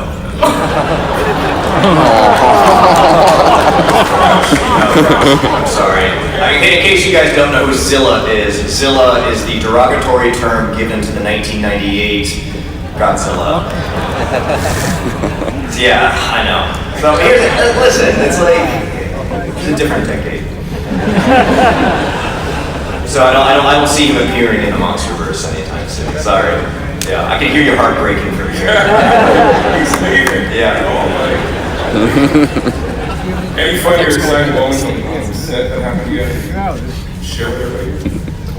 It's funny every day. It's like a really expensive flea circus. There's a bunch of people running around pretending that giant monsters are chasing them in front of blue screens. And I would play the monster roars on set. So I had giant speakers set up, an iPad in my back, so I was like a DJ in the back playing the monster roars. Just to sort of get the actors to get a little more spring in their step. But we did a lot of pranks. Nice. Oh, best prank, come on. I put a life-size replica of Linda Blair from The Exorcist in Millie's trailer. Clap up for that. It had glass eyes, yeah. And then Millie put it in Vera's trailer. But she's devious. She did it so that when Vera opened the door to her trailer, Linda Blair came screeching out of, fell on top of her. So, yeah. Can't wait, you guys. This is exciting. Give it up for you guys. Give it up for Sci-Fi.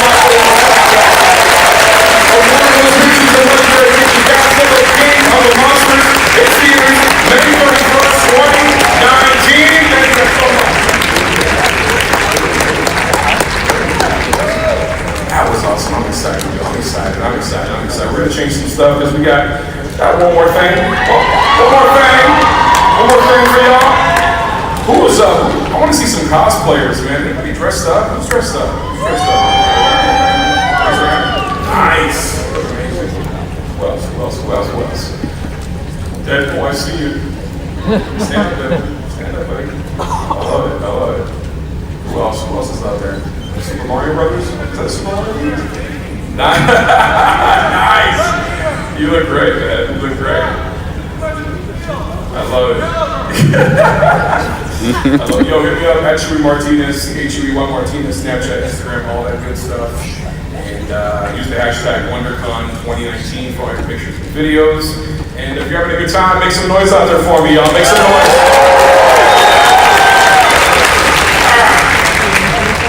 Let's get down to business, y'all. Ladies and gentlemen, the next DC superhero to hit the big screen is Shazam!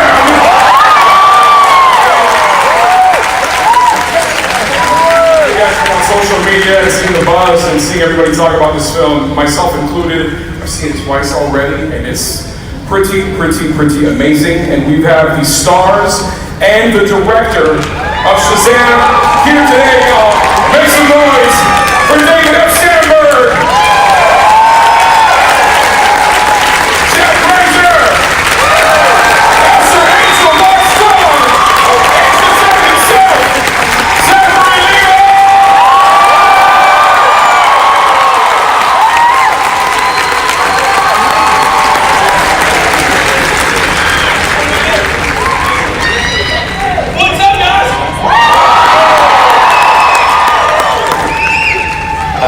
Hi, WonderCon. How you guys doing?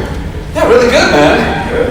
Yeah, we made a superhero movie and people really dig it. That feels pretty good. That must feel great, then. Yeah, it really does. I mean, we've been, promoting the movie in North America and around the world, and it makes it a lot easier to go and believe in the thing that you have made when other people have already said, it's really good, and we got like 93% on Rotten Tomatoes, and you're like, yeah! We weren't just fooling ourselves. I love it. You guys have any questions for the guys? Any questions? Not everyone at once, please. They ran, I love it. He's running away. Go run away. Hi there, my name's Sam. My question's for Zachary and Levi. If the reverse of Shazam happened to you right now, and you turned back into a 15-year-old boy, what powers would you have? Nothing would change.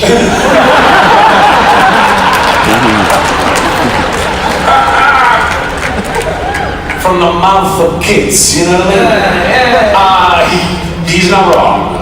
He's not wrong. First of all, I'm 14, thank you, and I'm basically 15. And I don't know. Yeah, I probably wouldn't be too all that different. I was still reading comic books and playing video games and really, digging all of that stuff. But it's so cool that all of those heroes and everybody that I grew up reading, now we live in this like golden age of superhero movies because special effects have gotten so good that we can build all these worlds and it's like, yes! So 14-year-old me would be like, yes! Because my voice really happened. How was that? You hit me with that thing? Yes! I hope I didn't sound like that when I was 14. Hi. Hey. Nice shirt. Yeah, right? So my question is, as you guys probably know, there's this idea that there was a movie named Shazam in the 90s with Sinbad as a genie. Hang on a second. It had 3 A's in it.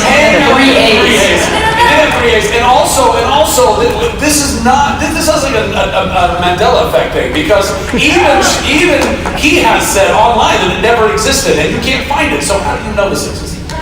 Well, so yeah, I remember it, even though it didn't happen. Do you? I know, right? Like the Berenstein Bears? So like, you know what I'm talking about. How do you spell Berenstein? Mandela effect, nobody knows. Continue. So my question is, and maybe you can't answer this, but does Sinbad have a cameo in this? Because that'd be hilarious. Wait till the end of the credits. So it's Shaq does make a cameo as a genie. Yeah. And Jamie Foxx comes in and tests all of our musical knowledge. It's crazy.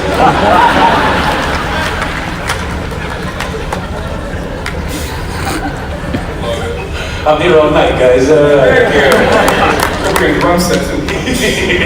Nice hat. Has there been any pranks or funny moments that has happened backstage?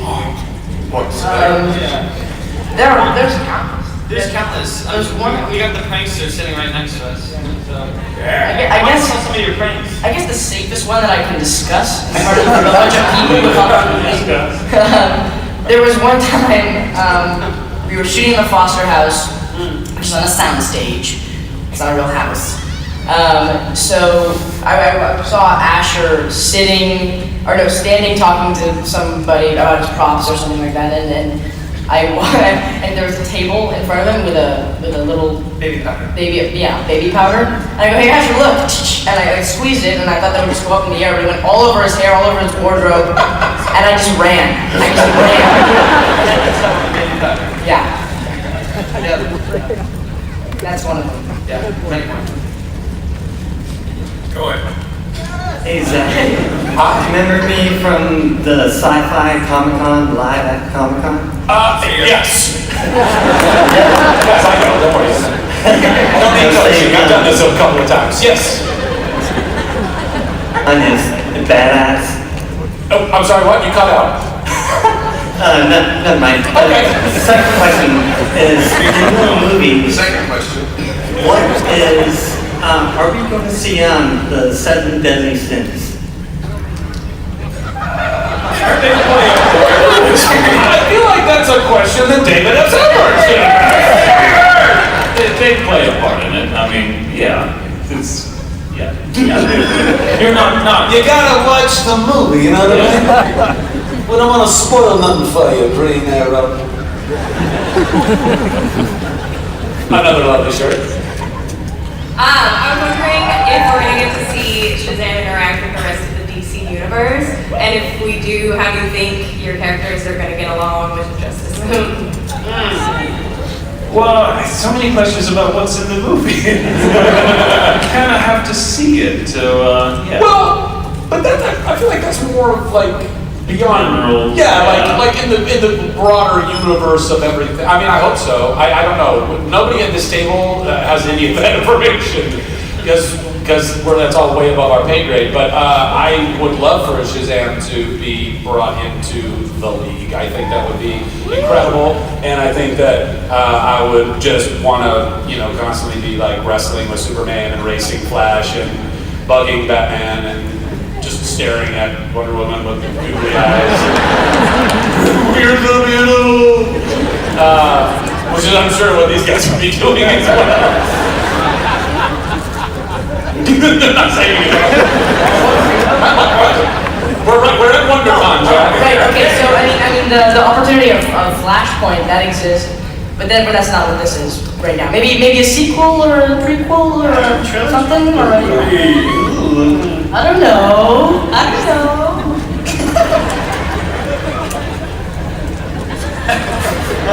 Go ahead. First of all, I just want to say thank you from the bottom of my heart for you supporting Captain Marvel after certain people were trying to bring it down a bit. Because at the end of the day, you can like both companies. Yeah, sure. And just to add to that, to me, it's more about that we defend what is true. You know what I mean? And when you see or hear a lie, it is 100%, I believe, all of our responsibilities to try and very kindly, in love, but very firmly correct that lie. And if somebody is spreading those lies, then it's important that we would confront that and say, hey, let's not do that anymore. So, yeah, there you go. Okay, but this is my question. Yeah. What is he called in the film? Captain Marvel or Shazam? And I want to know now. Yes, I want to know now. Whoa, pushy. Jeez. I have no time. No, you don't. You gotta go see the movie.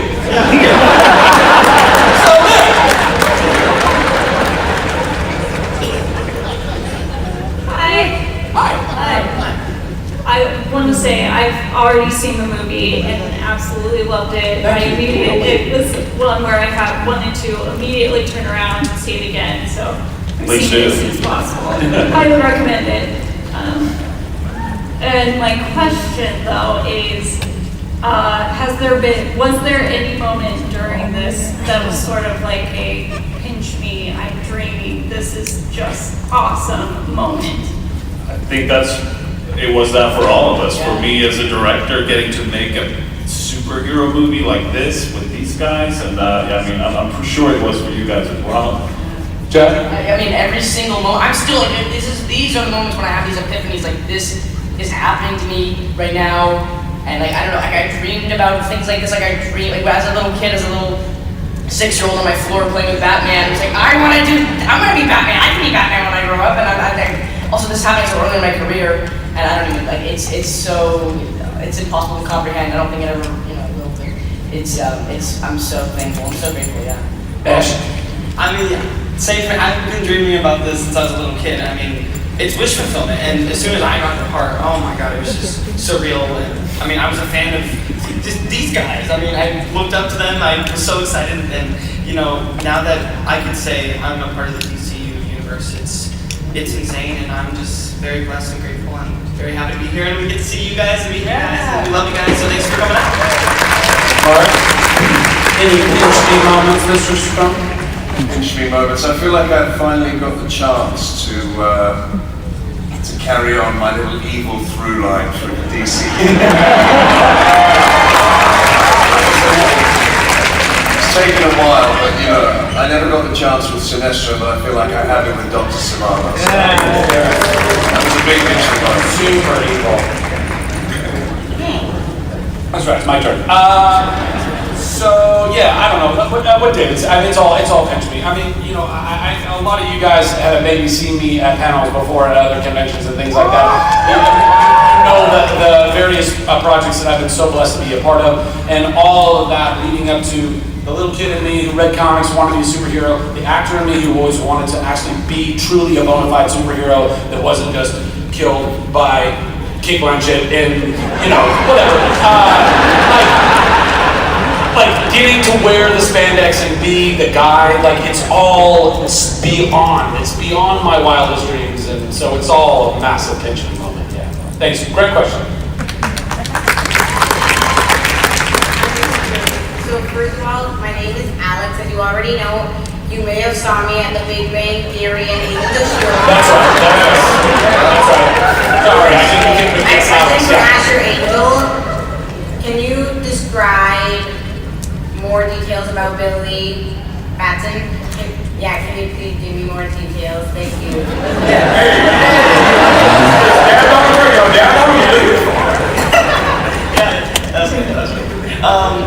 Yeah, of course. So, first of all, can I just say, getting able to play Billy Batson is like a dream for me. And, Billy's had an extremely hard life. I mean, he's really had no one that's been there for him, and it's just been him alone, basically all alone in this world. And he's not the nicest kid at the beginning. He doesn't have anybody, and you really see him transition throughout the movie, and you really see him evolve because he finds his real family, and that's where you really get to meet, I feel like, the real Billy Batson. Yeah, thank you. It was nice to have you.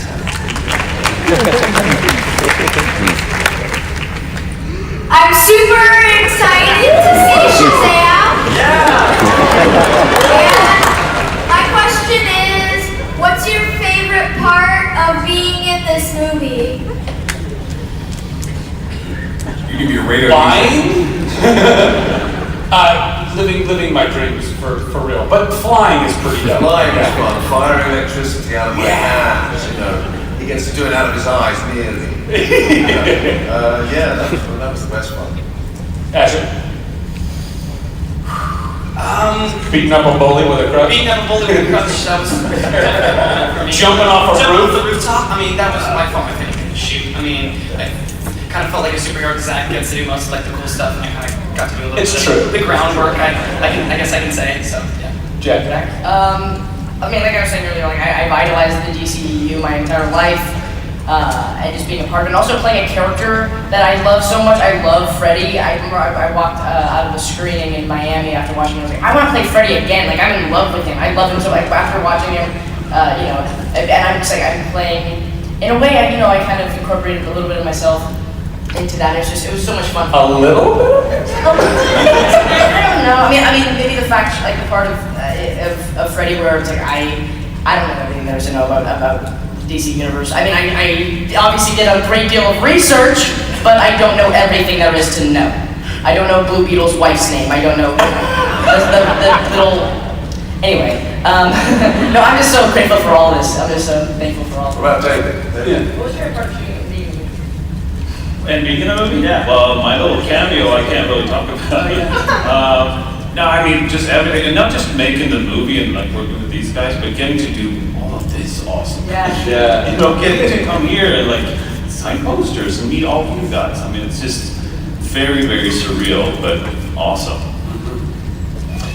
Yes, I see a Captain Marvel there. Old school Captain Marvel. Now everybody else sees it too, all right. So question for all you guys, by the way, great movie. Nice. Love it. If you could only pick one of the powers of Shazam, what would you pick and why? I keep going with lightning powers because he gets a lot of use out of that in the movie, and he can not just destroy things, but he can shoot into an ATM machine and get money, and he can use it in very inventive. He can charge phones whenever he needs to. That's very handy. Jack. One of Shazam's favorite powers. I feel like the electricity manipulation thing. I mean, I'll say one of his trademarks is the verbally triggered body manipulation properties. Maybe that. And you can change the word. Which? What would you change to though? Think about it. We'll come back to it. Ash, one power. I stole mine. It was electricity manipulation. But, I mean, a lot of electricity. If it's motion, it's definitely one. But no, my all-time favorite is flight. I mean, fly over LA traffic, all that kind of stuff. Right. We all want to do that. Mark? Speed of Mercury, I think. Hyperspeed is something, imagine that situation where everything around you freezes and you can move in and out, do what the hell you like. I mean, I kind of like that idea. So hyperspeed would be great. I would go with the wisdom of Solomon, my friend. And the reason why, other than the fact that I think that'd be pretty groovy, is if you had all of that wisdom, then perhaps you would be able to build a super suit that had all of the other powers included. Come on, guys. Come on, use your noggins. Yes, Chuck Bartowski. Hello, sir. Hello. I can only assume this message or this question is going to be from Mark, right? So Zach, I tried.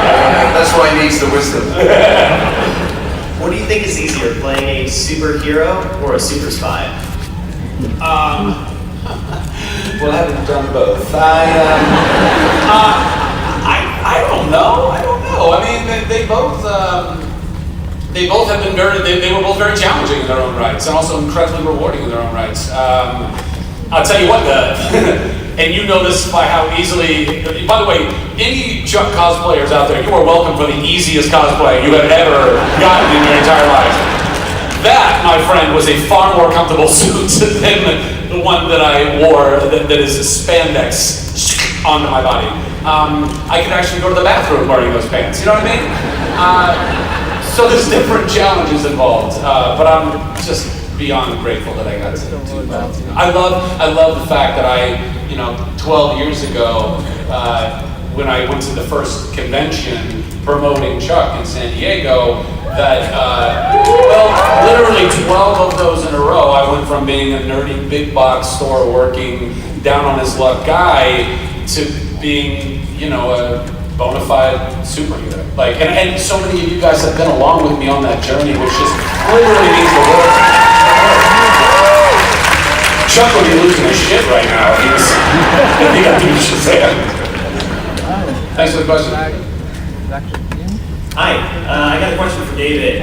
Two-part question. First of all, I'm a fellow filmmaker, and also I've been following your YouTube channel since 2013 when I saw I love it, by the way. And You know, they say, a lot of people say there's no such thing as an overnight success, but for you, it's so inspiring to me how quickly you got picked up, and now how you have, just in 3 years, you have 3 successful movies under your belt. Yeah. How's that experience been for you? Amazing, but I think there is some truth in that, you know, it didn't happen until I was 34, 35, you know, so it's like, you know, there were quite a few years of struggling, of trying to do something close to movies with like animation or documentaries or whatever I could, and I think that's the key, to just keep doing things until something clicks with people, because you never know what people will enjoy, you know. Oh. All right. I hope it was a great first question. So sorry, well, since I had another second part question for you. It's bold of me to ask, but can you and I get one? It's like the Academy Award kind of played out, bro.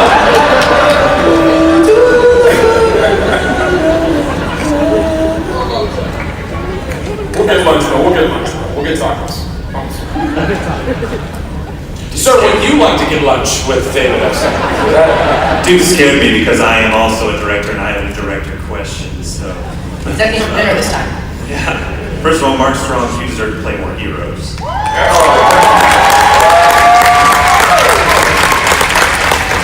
quite like playing the villains, you know, that's the thing, and they're great fun, so, but I appreciate the sentiment, thank you. It was really scary in Kingston. I was like, when is he going to turn on? So my question is for Mr. Sandberg.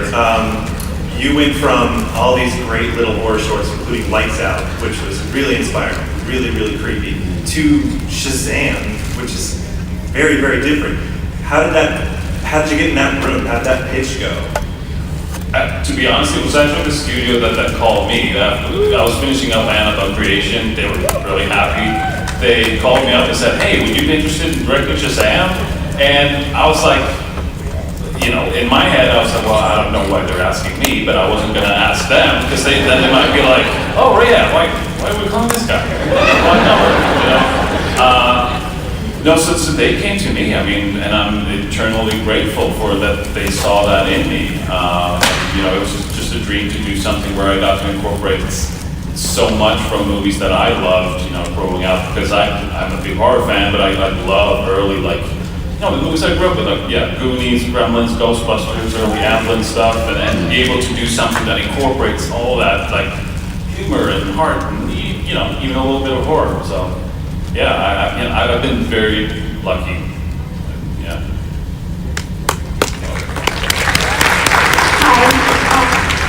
Hi, my question is for Zachary. What process did you go through in preparation for this role? A lot of different sides of preparation. I was in the gym immediately and have been since then. I haven't stopped. It's been about 1.5 years, and I've been working out a lot and eating a lot of calories, but not the fun kind. Really clean, boring calories. But in that, I basically had bosses that were paying me to get into the best shape of my life, and I'm so grateful for that. And then on top of that, just trying to, figure out what it'd be like to be a 14-year-old kid in this package, whatever this is, and a red suit and a cape and superpowers, and tapping into that kid in me, which, fortunately wasn't all that difficult because I really refused to grow up in most areas of my life. But also being around these guys reminded me so much of myself when I was 14, and we just had a ball being able to do that, And as an adult, you never really get the opportunity to play a kid again, so it was kind of a really dreamy situation, and I tried to do my best. Thank you.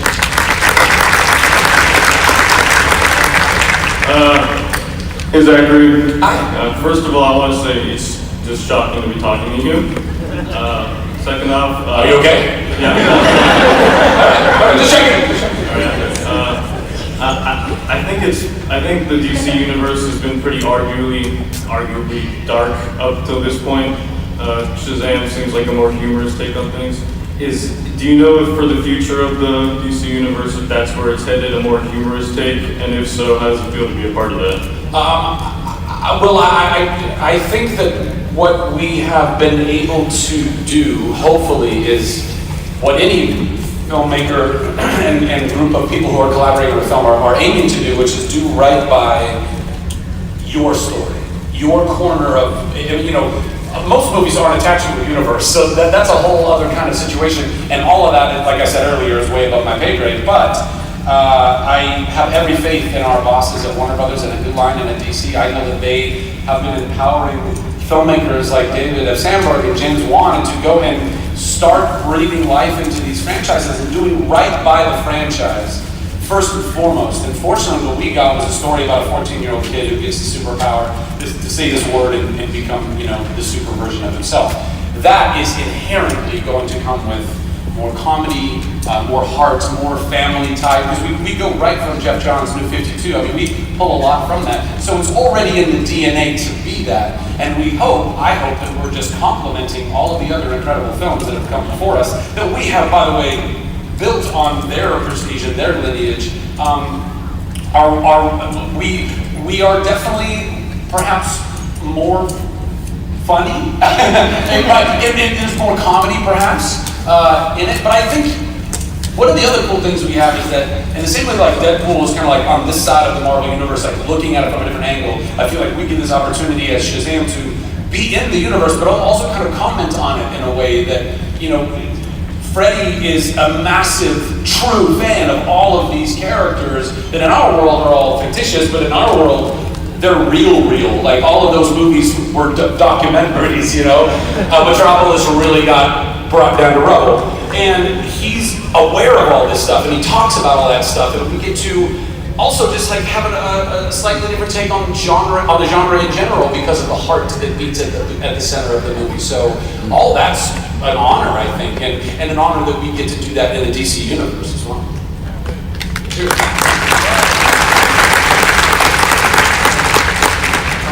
My name is Osmar. I'm super excited to see this movie. My question is for David F. Sandberg.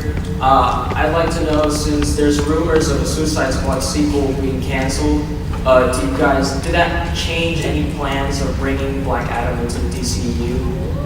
I wasn't aware of those rumors.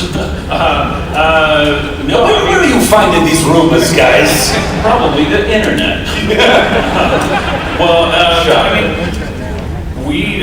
I certainly don't know exactly what's going on with the rest of the universe, because we were, our only mandate was just like make the best Shazam movie you can, which was very freeing in that we didn't have to we have to set up, what comes in the next movie, or we have to incorporate this, or we can't incorporate this yet. It was just like make the best Shazam movie, and it wasn't any other mandate.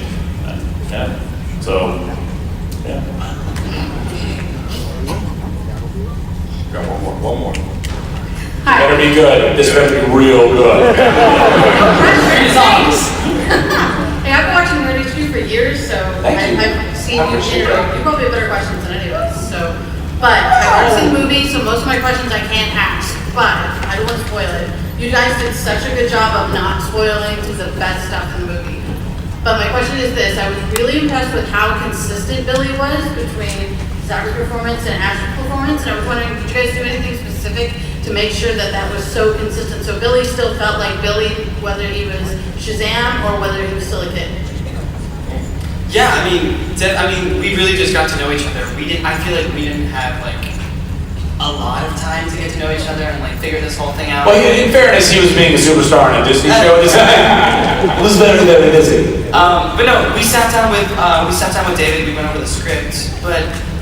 And David coached us through quite a few scenes, and we tried to find as much commonality that we could, and just learn each other's, finish each other's sentences.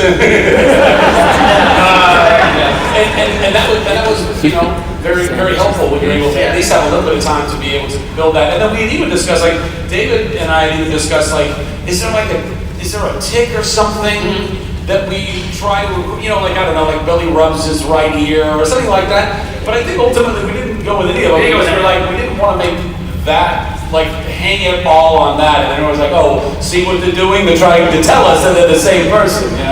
So we didn't do any of that. But the heart of it, I feel like, I mean, it felt like it was consistent, right? Like it felt like the same heart through the movie. It was really, Thank you. really impressive. Thank you. I really want to give you guys props for that. Thank you. That was probably one of my favorite superhero movies I've seen in years. It was the most excited I've been since Thor Ragnarok, and I hope it did so well once it actually comes out. I'm excited to see it. From your mouth to God's ears, Doctor. Thank you very much. Thank you, everybody, so much for coming out.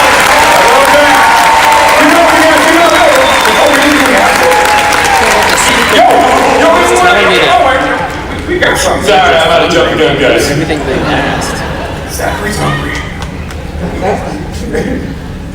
You get hangry if you're not careful. I know. You got something for us? Oh, David? Yeah, we wanted to show you something from the movie, some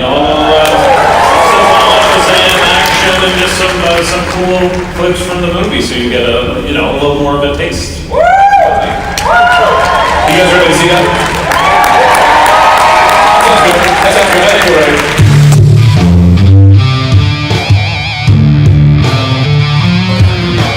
This was kind of a cool one because this is a movie I was a little ambivalent about before this panel, and now I'm actually excited to see it.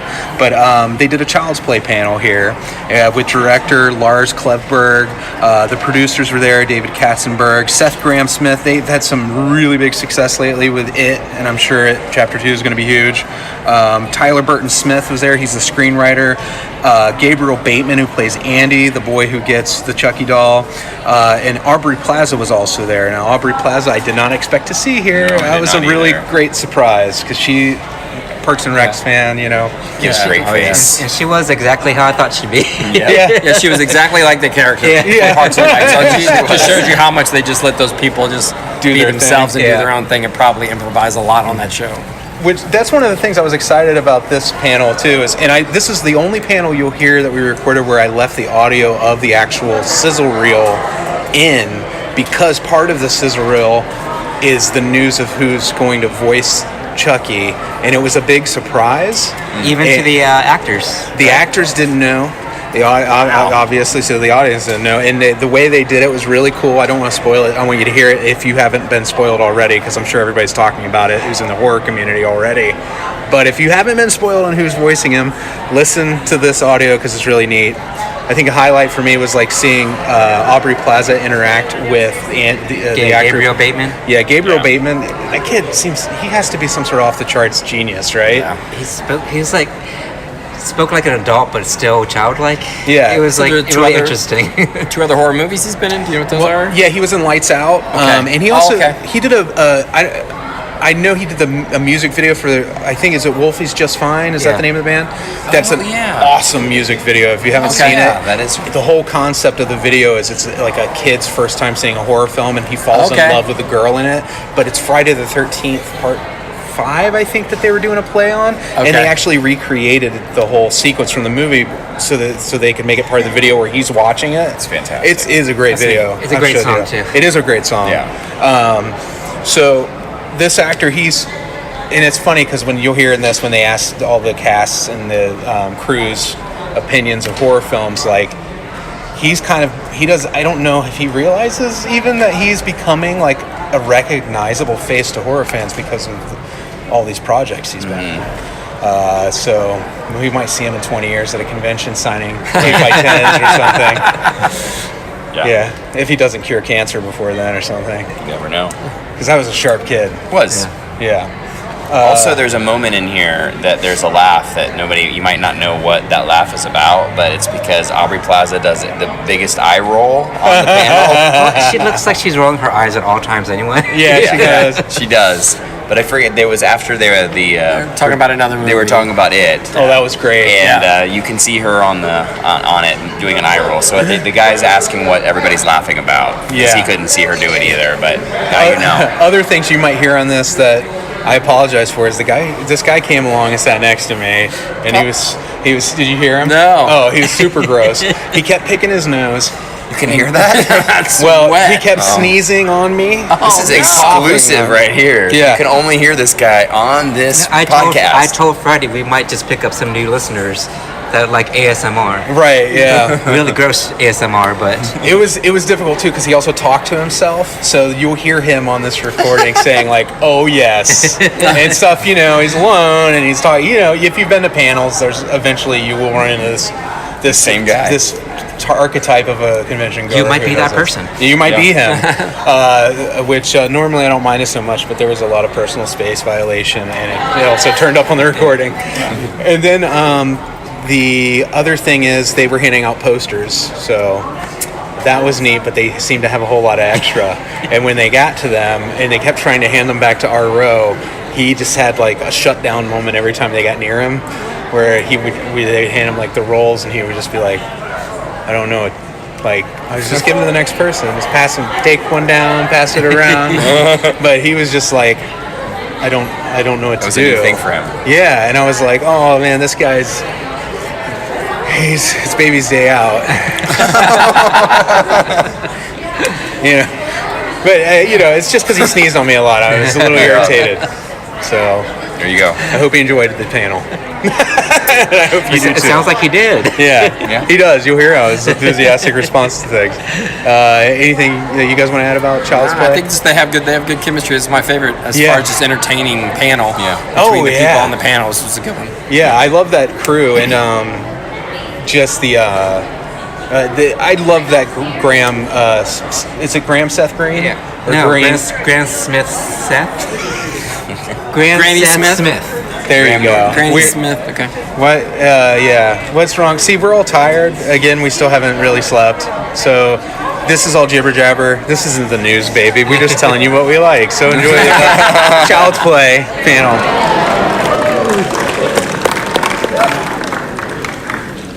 Sorry, I said hello? Hello! This is just going to be 45 minutes of me doing that, if that's okay.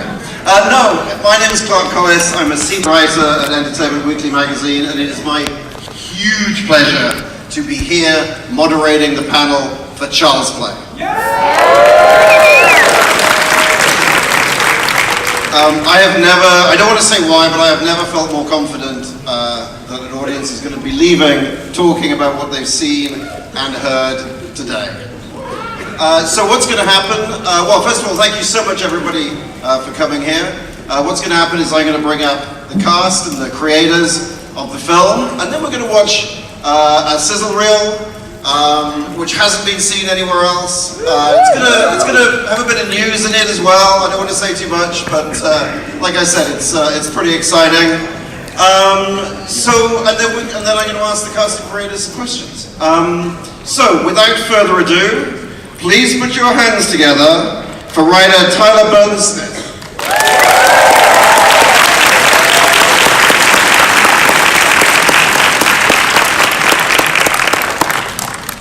No rush. Ladies and gentlemen, please put your hands together. He plays Andy in the movie, Gabriel Bateman.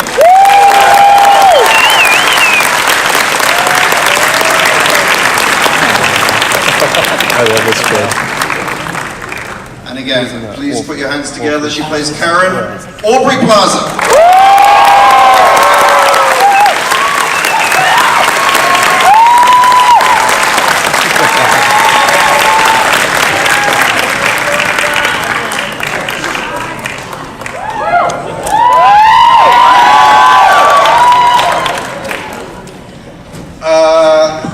Producer David Katzenberg.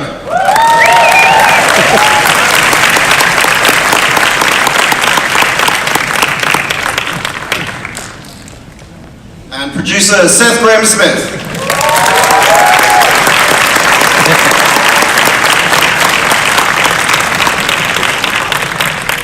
And finally, the man himself, director Lars Klevberg.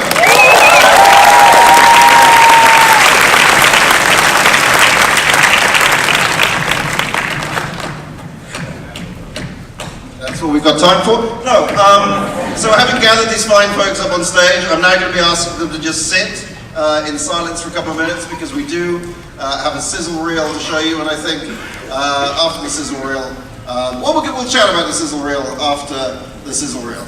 So just sit back and enjoy a glimpse of Child's Play.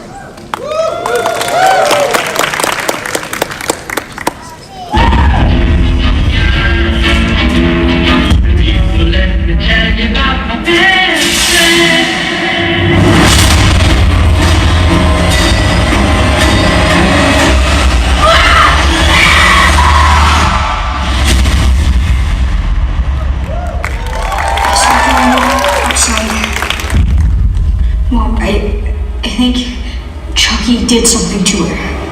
Sweetie, Chucky is a toy, okay? It broke. No, Mom, I saw him. I saw him following Marie. No, you didn't. Listen to what you're saying. Mom, he's gonna kill her. He probably already did. Chucky. Why are you listening to me? I have it on Omar's phone. He's following Doreen. I can show you. Why do you have Omar's phone? I took it. Why? I had to. I had to follow Chucky, Mom. I'm not crazy, Mom. Stay right here, okay? Mom! Do not move. He's trying to kill us!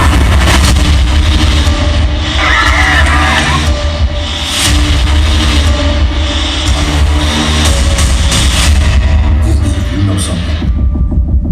You better tell me.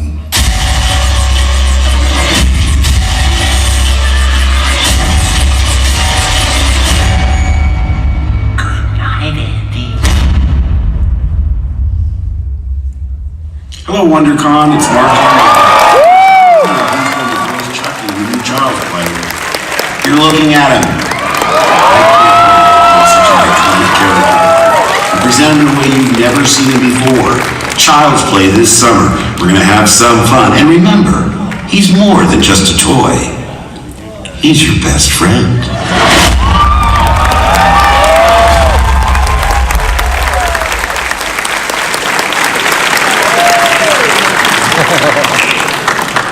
So, do you approve of that choice? So, Aubrey and Gabriel, this is true, you had no idea who was voicing Chucky before like 10 seconds ago, right? Yes, true. And so do you approve? This could clearly go two ways, but do you, I mean, I'm just hoping that you do. I think we all speak for everybody, but hoping that you approve of the choice. I approve. I actually, when we were shooting it, I was imagining Luke Skywalker in my head during those scenes, so I guess I was right. Was it the scene with the lightsaber that tipped you off? Yes, exactly that one, when I killed Chucky with the lightsaber. It's my favorite scene in the movie. So, Lars, Seth, and David, how did you... I mean, I'm guessing everybody here knows that in addition to playing Luke Skywalker, Mark Hamill, I mean, he's voiced the Joker brilliantly for a long time. He does. I mean, I don't know why you wouldn't want Mark Hamill to do this, but how did that come about? We asked thinking there was no way it would ever happen, and he said yes. That's really, I mean, I don't know, he was the first choice, the biggest swing, and it just happened. You didn't want to go with an English accent at all. Okay, fair enough. No, that's good. And you have been working with him. How's that been going? Great. We've been recording with Mark, and I mean, first of all, I mean, to have an icon reimagining an iconic character is an incredible gift, and to have an actor and a voice performer who is as celebrated as Mark Hamill and as gifted as he is, I mean, it's incredible. And he's taken on this challenge with a huge amount of energy and really come at it in a very serious way. And it's really something to watch him create a voice, create a character, and then sort of embody it. And I get to sit there and watch Mark Hamill record this. It's incredible. Not to mention a lovely human being as well, which is always fun. And Tyler, you wrote the script without knowing who was going to voice it. How did you hear the news that Mark Hamill was going to do that? Yeah, it's interesting. I had never obviously thought Mark Hamill would ever be in this movie, and in a writing it, not because of the quality of the movie, it's amazing, but just like, it's Mark Hamill. When I was writing it, I hadn't thought of who the voice would be, and as soon as they told me that's who it is, it was perfect. I think it fits this version of Chucky perfectly. It gives a distinct feel that's different from the original, but still feels very much Chucky. It's really exciting. And Aubrey, could you, let's sort of start properly could you tell us a little bit about your character? Yes, I play a woman named Karen Barclay, and I'm a single mother. My son is named Andy, and I'm just a mom that's doing the best she can, and unfortunately she gives her son a doll that tries to kill everybody, and she finds herself in a real pickle. Very common problem for moms. Does the best she can in that situation. And Gabriel, tell us about your character and your character's relationship with Chucky. I play Andy Barclay, who's a teenager who doesn't really have any friends. He's very introverted and insecure. But when he gets Chucky kind of fills that gap and becomes his first real friend besides his mom. And Seth and David, what was the genesis of this project? We got a call from Orion, and this was right after, I think it was right after It came out, and yeah! I agree, it's a good movie. They should make a sequel to it. They should make a sequel to it. And they said, look, we're thinking of sort of reinventing Child's Play, and my first question was, well, what does that mean? Because, in our age of reboots and remakes, as we all know, it's, sometimes they turn out great and sometimes not so great. And so our first question was, well, why does the movie exist? Why would this movie need to exist in 2019 other than just being because we own the property or the IP or whatever? And I think that we sat around and had a conversation, and we brought Tyler in, who we'd worked with before, and I think we came up with a really compelling answer to that question, which is kind of the whole genesis of this new iteration of Chucky and this new take on this classic character and this classic story. And Tyler, how did you, what did you think when it was suggested that you write this? I was terrified. Initially, I think just because, there's a lot of weight to take on a story so beloved as Child's Play, and it's a delicate balance, writing a new version of that, because there's so many elements of the original that you want to pay tribute to, but you still want to be able, nobody wants to see, a direct remake that is a shot-for-shot version of the original. So just coming up with what that angle was, what was going to give us something fresh to work with, was really important. And I think the first meeting when I talked to these guys and we started talking together about what the movie would be, I felt a lot of calm, realizing I think they are really shooting for the right things in this, coming at it for the right reasons, and as soon as we kind of came up with the angle of what would make this modern and relevant and kind of basing a lot of this story in something that felt fresh, but still felt very based in the world of Child's Play and the tone of Child's Play. I was really excited. I have to give Tyler his due. From the first meeting we had at Orion about doing this to being on set was 6 months, which is an incredibly fast process. And the only reason we were able to do that is because Tyler started writing immediately and wrote a really great script, and super smart and emotional, and he nailed it in a way so quickly that it allowed us to get a great cast interested, and it allowed us to get a director interested, and so Tyler, you're the only one wearing a hat up here, but my hat's off to you, sir. And I paid Seth to say that, so I'm glad that he ponied up. And Lars, how did you get involved in the project? I got sent the script. and they said it was a remake of Child's Play, as like a reimagination. And I was like, okay, that's interesting. I didn't know what to expect, so I read it, and I was just blown away by the pages, by the characters and their arc and the story, the horror, the heart, the humor. It was all there in a fresh way, and I haven't read anything like that in many years. So I was like, when I was finished, I was flipping through the pages one by one, and when I was finished, I was like, this is solid work. It's amazing to me. Tyler, Solid work is the highest compliment you're going to get out of Lars. He's an ex-Norwegian military man turned into a director, so solid work is like saying unbelievable. Yes, And solid. Seth and David, I believe, could you talk about the first phone conversation you had with Lars? Oh yeah. I think we We were in my car. we listened to it. I had to. So we just play the whole thing? No. Yeah. No. I remember we were driving somewhere in my car and we were talking to Lars, and it was supposed to be a half-hour conversation, and I had to pull over because it was 2 hours, and he was like, I'm not going to do the accent, but he's like, okay, now I'm going to play you this song, which is this way. He had put together like a whole playlist and a whole deck, like without anyone asking him. He was so excited and so enthusiastic. And once we flew him out here and we had some meetings with you, he was the guy. And Aubrey, what attracted you to this project?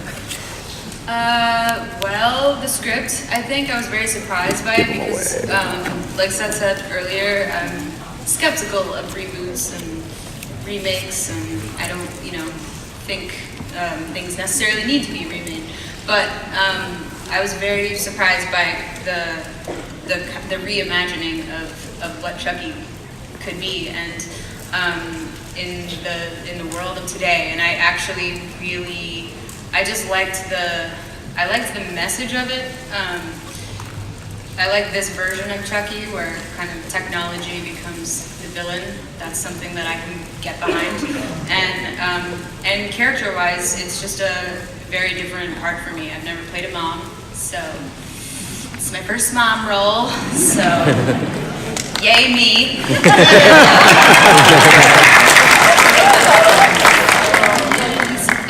On a personal note, my mother in real life was very young when she had me.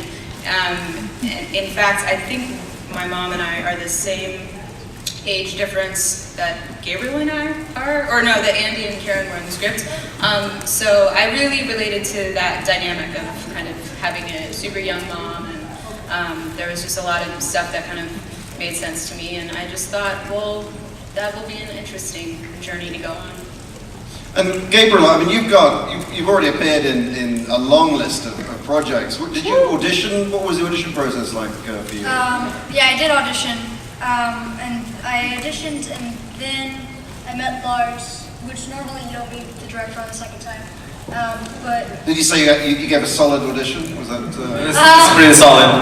I don't know. Solid work. Solid work there from Gabriel. Sorry, Gabriel. Go on, Andrew. Yeah, so I went to the callback, and just even reading the sides, I was really intrigued and curious to see how the story was going to end. And I think what really drew me to the role in the script was Andy's depth and emotional range. Like, there's so many different aspects to Andy and Karen and just the script in general, and that's what really drew me. And how is this? I mean, obviously we don't want to spoil too much, but it's been said there's a sort of technological twist to the tale. I mean, how is this Chucky different from previous incarnations, would you say? Well, I mean, look, we're all sitting here. I'm sure most people in this room and everybody on this panel is a fan of the '88 movie and the original series. Woo! Yes, give it up.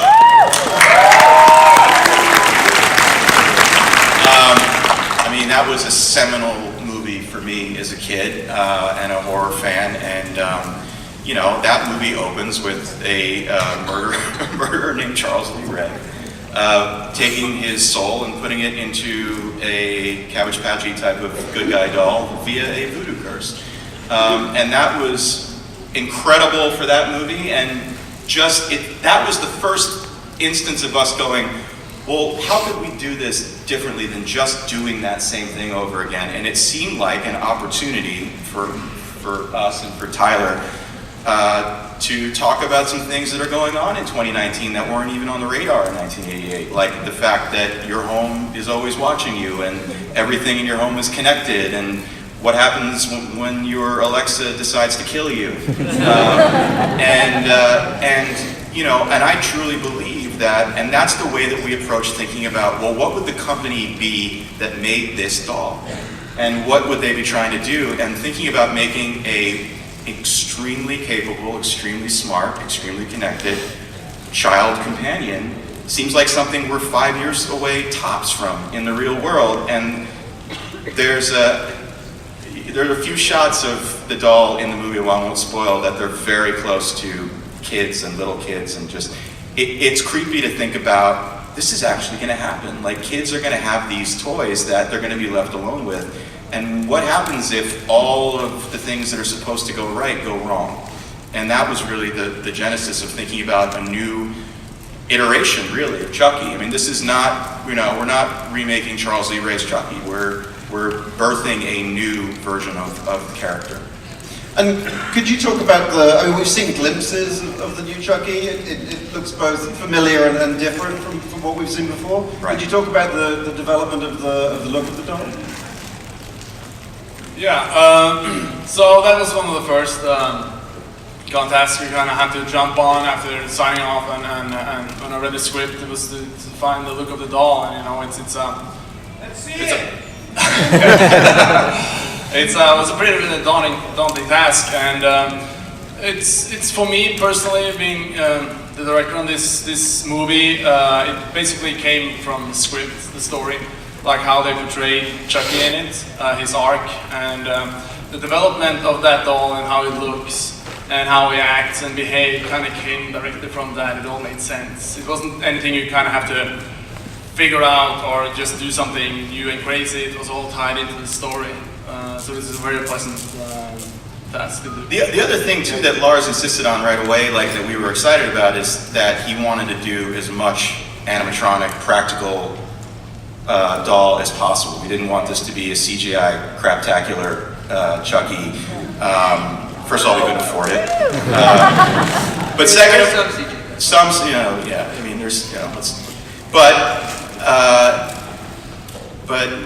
I think that affected the making of the movie a lot, in that everybody in the scene with Chucky was there with, and we had performers who were these very talented, robotic animatronic puppeteers who were doing voices and everything. It made it really, I would assume for you, it was better having real Chucky there. Yeah, I mean, except when he broke.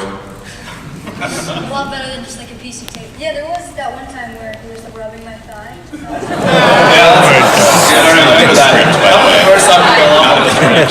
You're trying to be careful what you say around kids, and then just... Wow.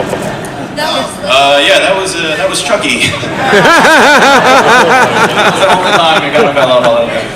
was the only time where I think I would have preferred a CGI doll. It was funny because I remember, I had the pleasure of visiting the set, and there was kind of no doubt who the most difficult person on set was, and it was no one up on. It was Aubrey, but no, but it was no one up on. We had, I think, 9 or 10 dolls, and the dolls had their own trailer, and there was about 6 people that worked on the dolls at any given time. It was. And we also, just to be clear, we also had to build every one of our sets on our stage had to be built like 4 feet raised, which you don't usually do. And, because they need to drill holes in the floor to get under, when you're standing there with Chucky and we used it once. One time. And I'm just saying that as an angry producer. You've got to shoot around wires and everything. The advantage we do have now is that, if you have some kind of rods or wires, you can take them out digitally. But, the idea of doing a full CG Chucky performance was never discussed. And, sorry, were you going to answer that? Yeah, it's one of the moments where we're sitting, in a warm nice sofa and say, yeah, let's do all as much as possible practical with animatronics, and you kind of speed forward to when you're late at the set and this doll with action and all horror and set pieces. It's challenging, but it was worth it. It's really good. And the third sort of main member of the cast, or I guess the fourth if you're counting Chucky, is Brian Tyree Henry, who couldn't be here today. Quite right.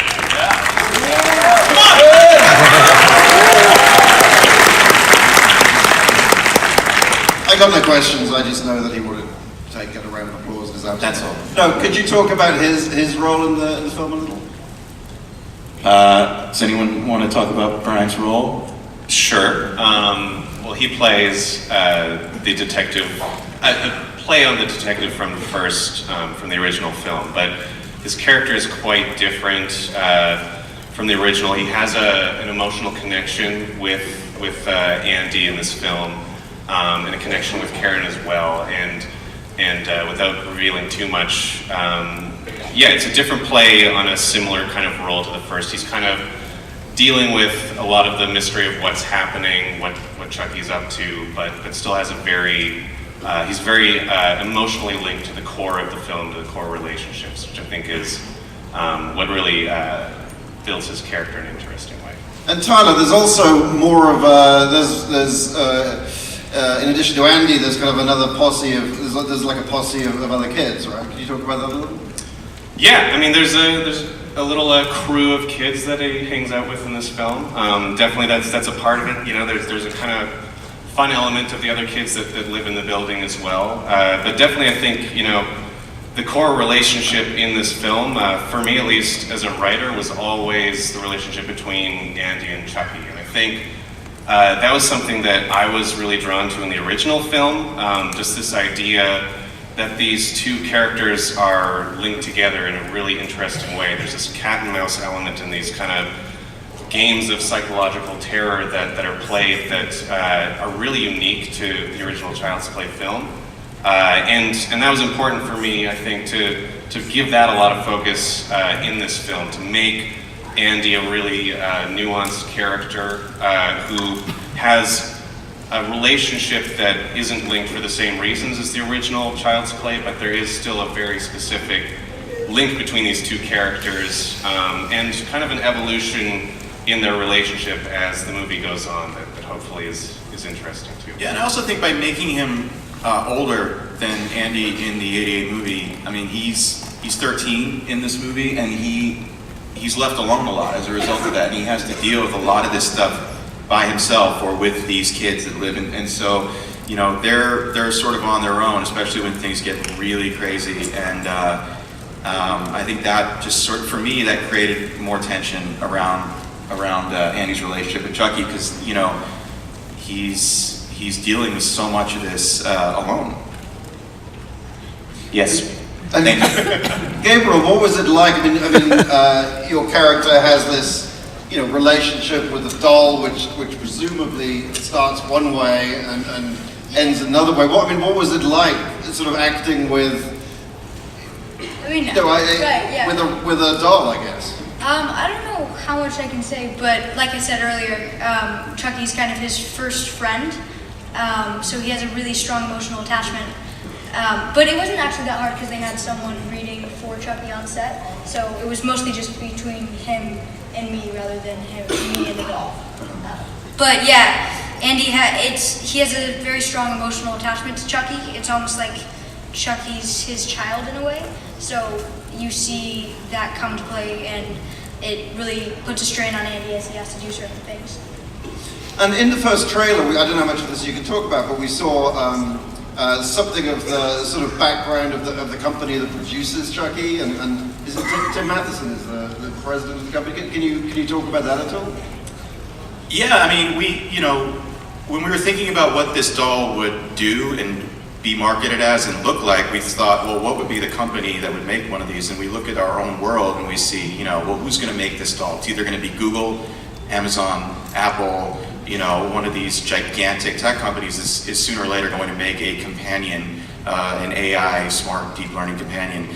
And so we thought you know, okay, so what would this company be about? And in this case, they make everything. They make, you know, everything from Roombas to thermostats to you name it. And they're all interconnected, and they're all, you know, led by this charismatic Tim Matheson chairman, who is named, can we say, Henry Kaslan. Kaslan is the company that, you just made that up, right?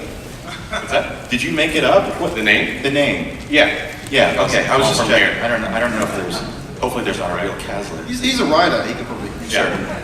Made up at least 2 names for this movie. I'm pretty proud of it. Jungle Burger. Yeah, thank you. And as I mentioned, I had the pleasure of visiting the set, only to find Aubrey and Gabriel that you were in the midst of what could only be described as a pretty unpleasant prank war, also involving the other younger actors, the Brian Tyree Henry. Could you talk about how that started? I heard Gabriel won. I don't know if that's the rumor he's putting. That's not true. I mean, that is a lie. Kind of one. It's a lie. You never really got a successful prank. Yes, I did. Try. I'll go over this again. Well, how did this start? No, what was yours? It was like this, like the whole every day on set. Listen, I've never worked with a kid before, okay? I didn't realize that if you egg them on, it gets crazy. That's just how I am. And it got out of hand, okay? I'll say it first. Who, I can't remember now, who hid in whose car? I hid in a car at 6 in the morning outside of Gabriel's building under a blanket. Right? So what? You were there for like 2 hours, right? I was, okay, Gabriel, he's really hard to scare because I think, I don't know, something's wrong with him. Something is wrong with him. He doesn't react to things unless the camera's rolling. So I'm an actor. Exactly. And so I was just trying my best to scare him, but he would lock me in my trailer on a daily basis. I mean, he would hide in my closet and, you know, there was a lot of things that happened, but I think in the end I won. I would agree with that. No, I didn't though. I did bring a real knife into the mix. That's what things go. Yeah, I didn't realize it was real until I asked to hold it. Yeah. I feel we're all going to be on some sort of charges at the end of the day. God. One way or another. And Gabriel and I did team up though at one point. We microwaved a bunch of fish in Brian Tyree Henry's trailer before he came to work. And then we gave him a chocolate cake with hot sauce. Yeah. That was fun. So, while these people were dicking around, Lars, what was the shoot like for you? It was solid shoot. Thank you. It was good. It was really pleasant to work with Aubrey and Gabriel and Brian and everyone else. It was a tough shoot, of course, because it's dealing with electronics. It demands a lot, but it was a pleasant experience, and we had great producers on board every day, and the cast was brilliant, and it was just a great pleasure. What about you, Seth and David? I mean, I think we're just incredibly lucky to have such an awesome cast. I mean, for us, that's what it really, you know, and a director and a writer, obviously, but it really boils down to like the level of talent that we have on. Yeah, I have Aubrey, Gabriel, and Brian, and now Mark. It's an incredible cast for a little movie like this. I mean, we're just kind of pinching ourselves, honestly. And yeah, it was a tough shoot because of all the technical challenges, but it was also so much fun because you're making these incredibly crazy, gory, ridiculous sequences, and you know, so I mean,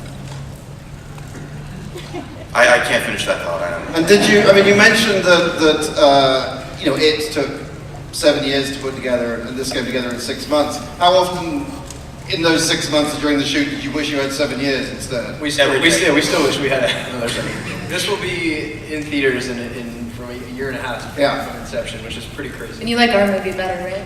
100%. And were there lessons that you learned on it that you that helped you with this, or is it a completely different experience? It's a completely different experience. You know, I mean, we're just... What? No, I mean... Sorry, I thought this was a Child's Play panel. I just got confused. No, we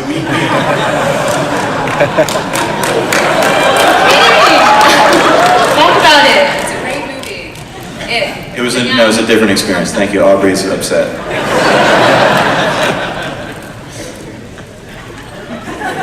Oh, okay. No, we had, you know, we had incredible partners in that process. We were other producers working with, you know, we worked with for years, and they taught us a lot. And we're incredibly grateful for just being there and being a part of that team and learning from them, so we could then come and sort of fly solo on this one, and we'll see how we did. And Aubrey, are you a fan of horror movies generally?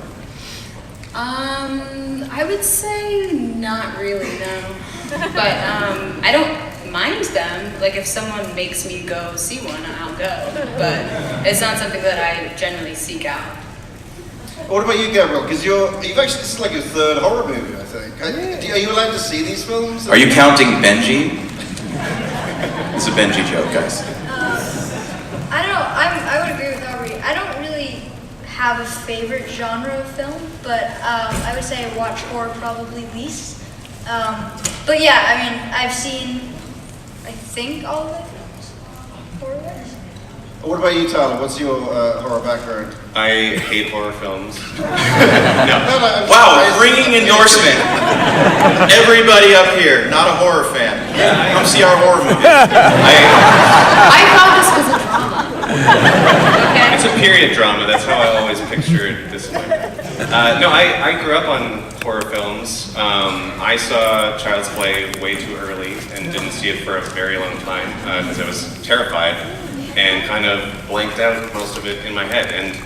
And there's something really specific about horror films that's really special to me, and I think that's part of why it's so important to get this right. And I think, you know, something that's interesting about the original film is it plays on this very specific fear of, you know, a doll that's your favorite thing in the world coming to life. And I think what was interesting about doing that film today is that we're kind of in a point where, you know, a lot of the things we play with are already kind of alive. You know, we have this relationship with technology.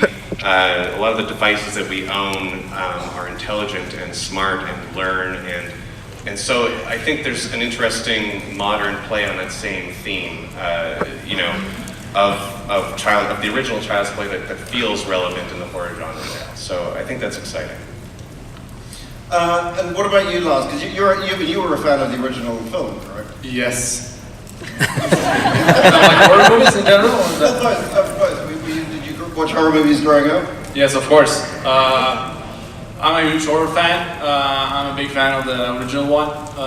But yeah, horror movies, I think, it's just a genre that will never die. It's basically, it has so much potential, and many horror movies doesn't demand a budget or anything like that. It's just a great genre. This guy doesn't need a budget. Did you hear that? Right. This guy doesn't need a budget. No, he doesn't. Yeah. No. Definitely not. Now he's does. Someone talking here. And then what's it been like, you know, putting the film together now in post? What's that experience been like? Just a joy. No, it's been like any other movie. I mean, you know, we're on a quick schedule, like we have been since the very beginning. I mean, this movie's been a real sprint, and it's going to be a sprint until we're done. And it's in theaters in June. And June 21st. June 21st to be specific. Yes. Opening against Toy Story 4, which I think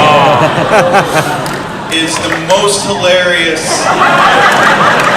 amazing thing in movie releasing history. Hashtag killer Toy Story. Sorry. Is there any chance of a crossover? Because Chucky did turn up in Ready Player One, yeah. I'm sure Disney is chomping at the bit for a crossover. Well, speaking of which, I have an important question to ask, which is who would win in a fight, Chucky or Annabelle, do you think?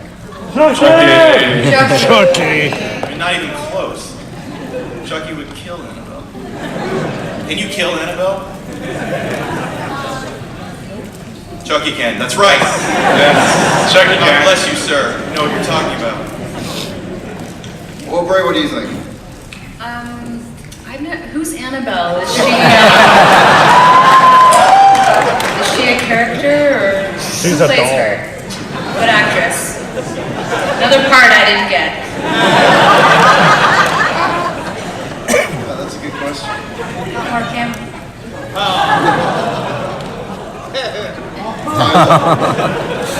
Has to be Chucky, come on. Fair enough. And would you, if all goes well here, would you like to see, more Child's Play movies? Presumably so. Yeah. I mean, if we do a good job and everybody wants another movie, we'd love to make another movie. But right now, we just got to do a good job on this one, and we're focused. We're focused, Lars. Yes. Yes. Solid focus.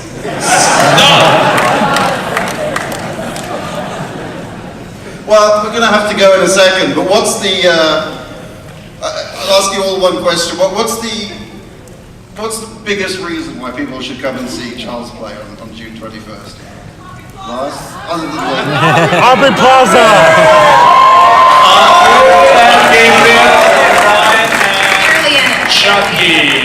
Chucky will be back. So yeah, it's a big reason. A lot of reasons. Seth? Aubrey. I'm gonna say Brian Tyree Henry. Yeah. Gabriel? I'm feeling a lot of pressure to say Aubrey as well. Gabriel Bateman. This kid, he's a star. He's my son. He's going places. You go, mama. Tyler? I love you. I mean, now that I'm allowed to say it, I would say Mark freaking Hamill.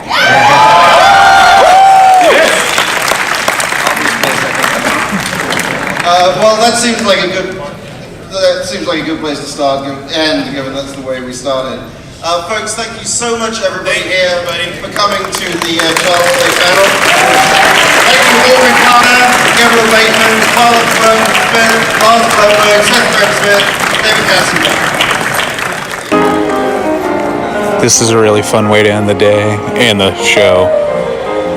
Thank you so much for your support. All of our patrons there at patreon.com/NOTLP. You may be wondering, what's that lovely music behind me? I'm sitting in the lobby of the Disneyland Grand Californian right now, editing the show. We snuck in. There's a lot of classy people in here. That ain't us. You are one of us. We're the slimy people. Anyways, I hope you enjoyed the content. The regular show will return on Sunday. And thanks again for your support. WonderCon, hope to come back. See ya.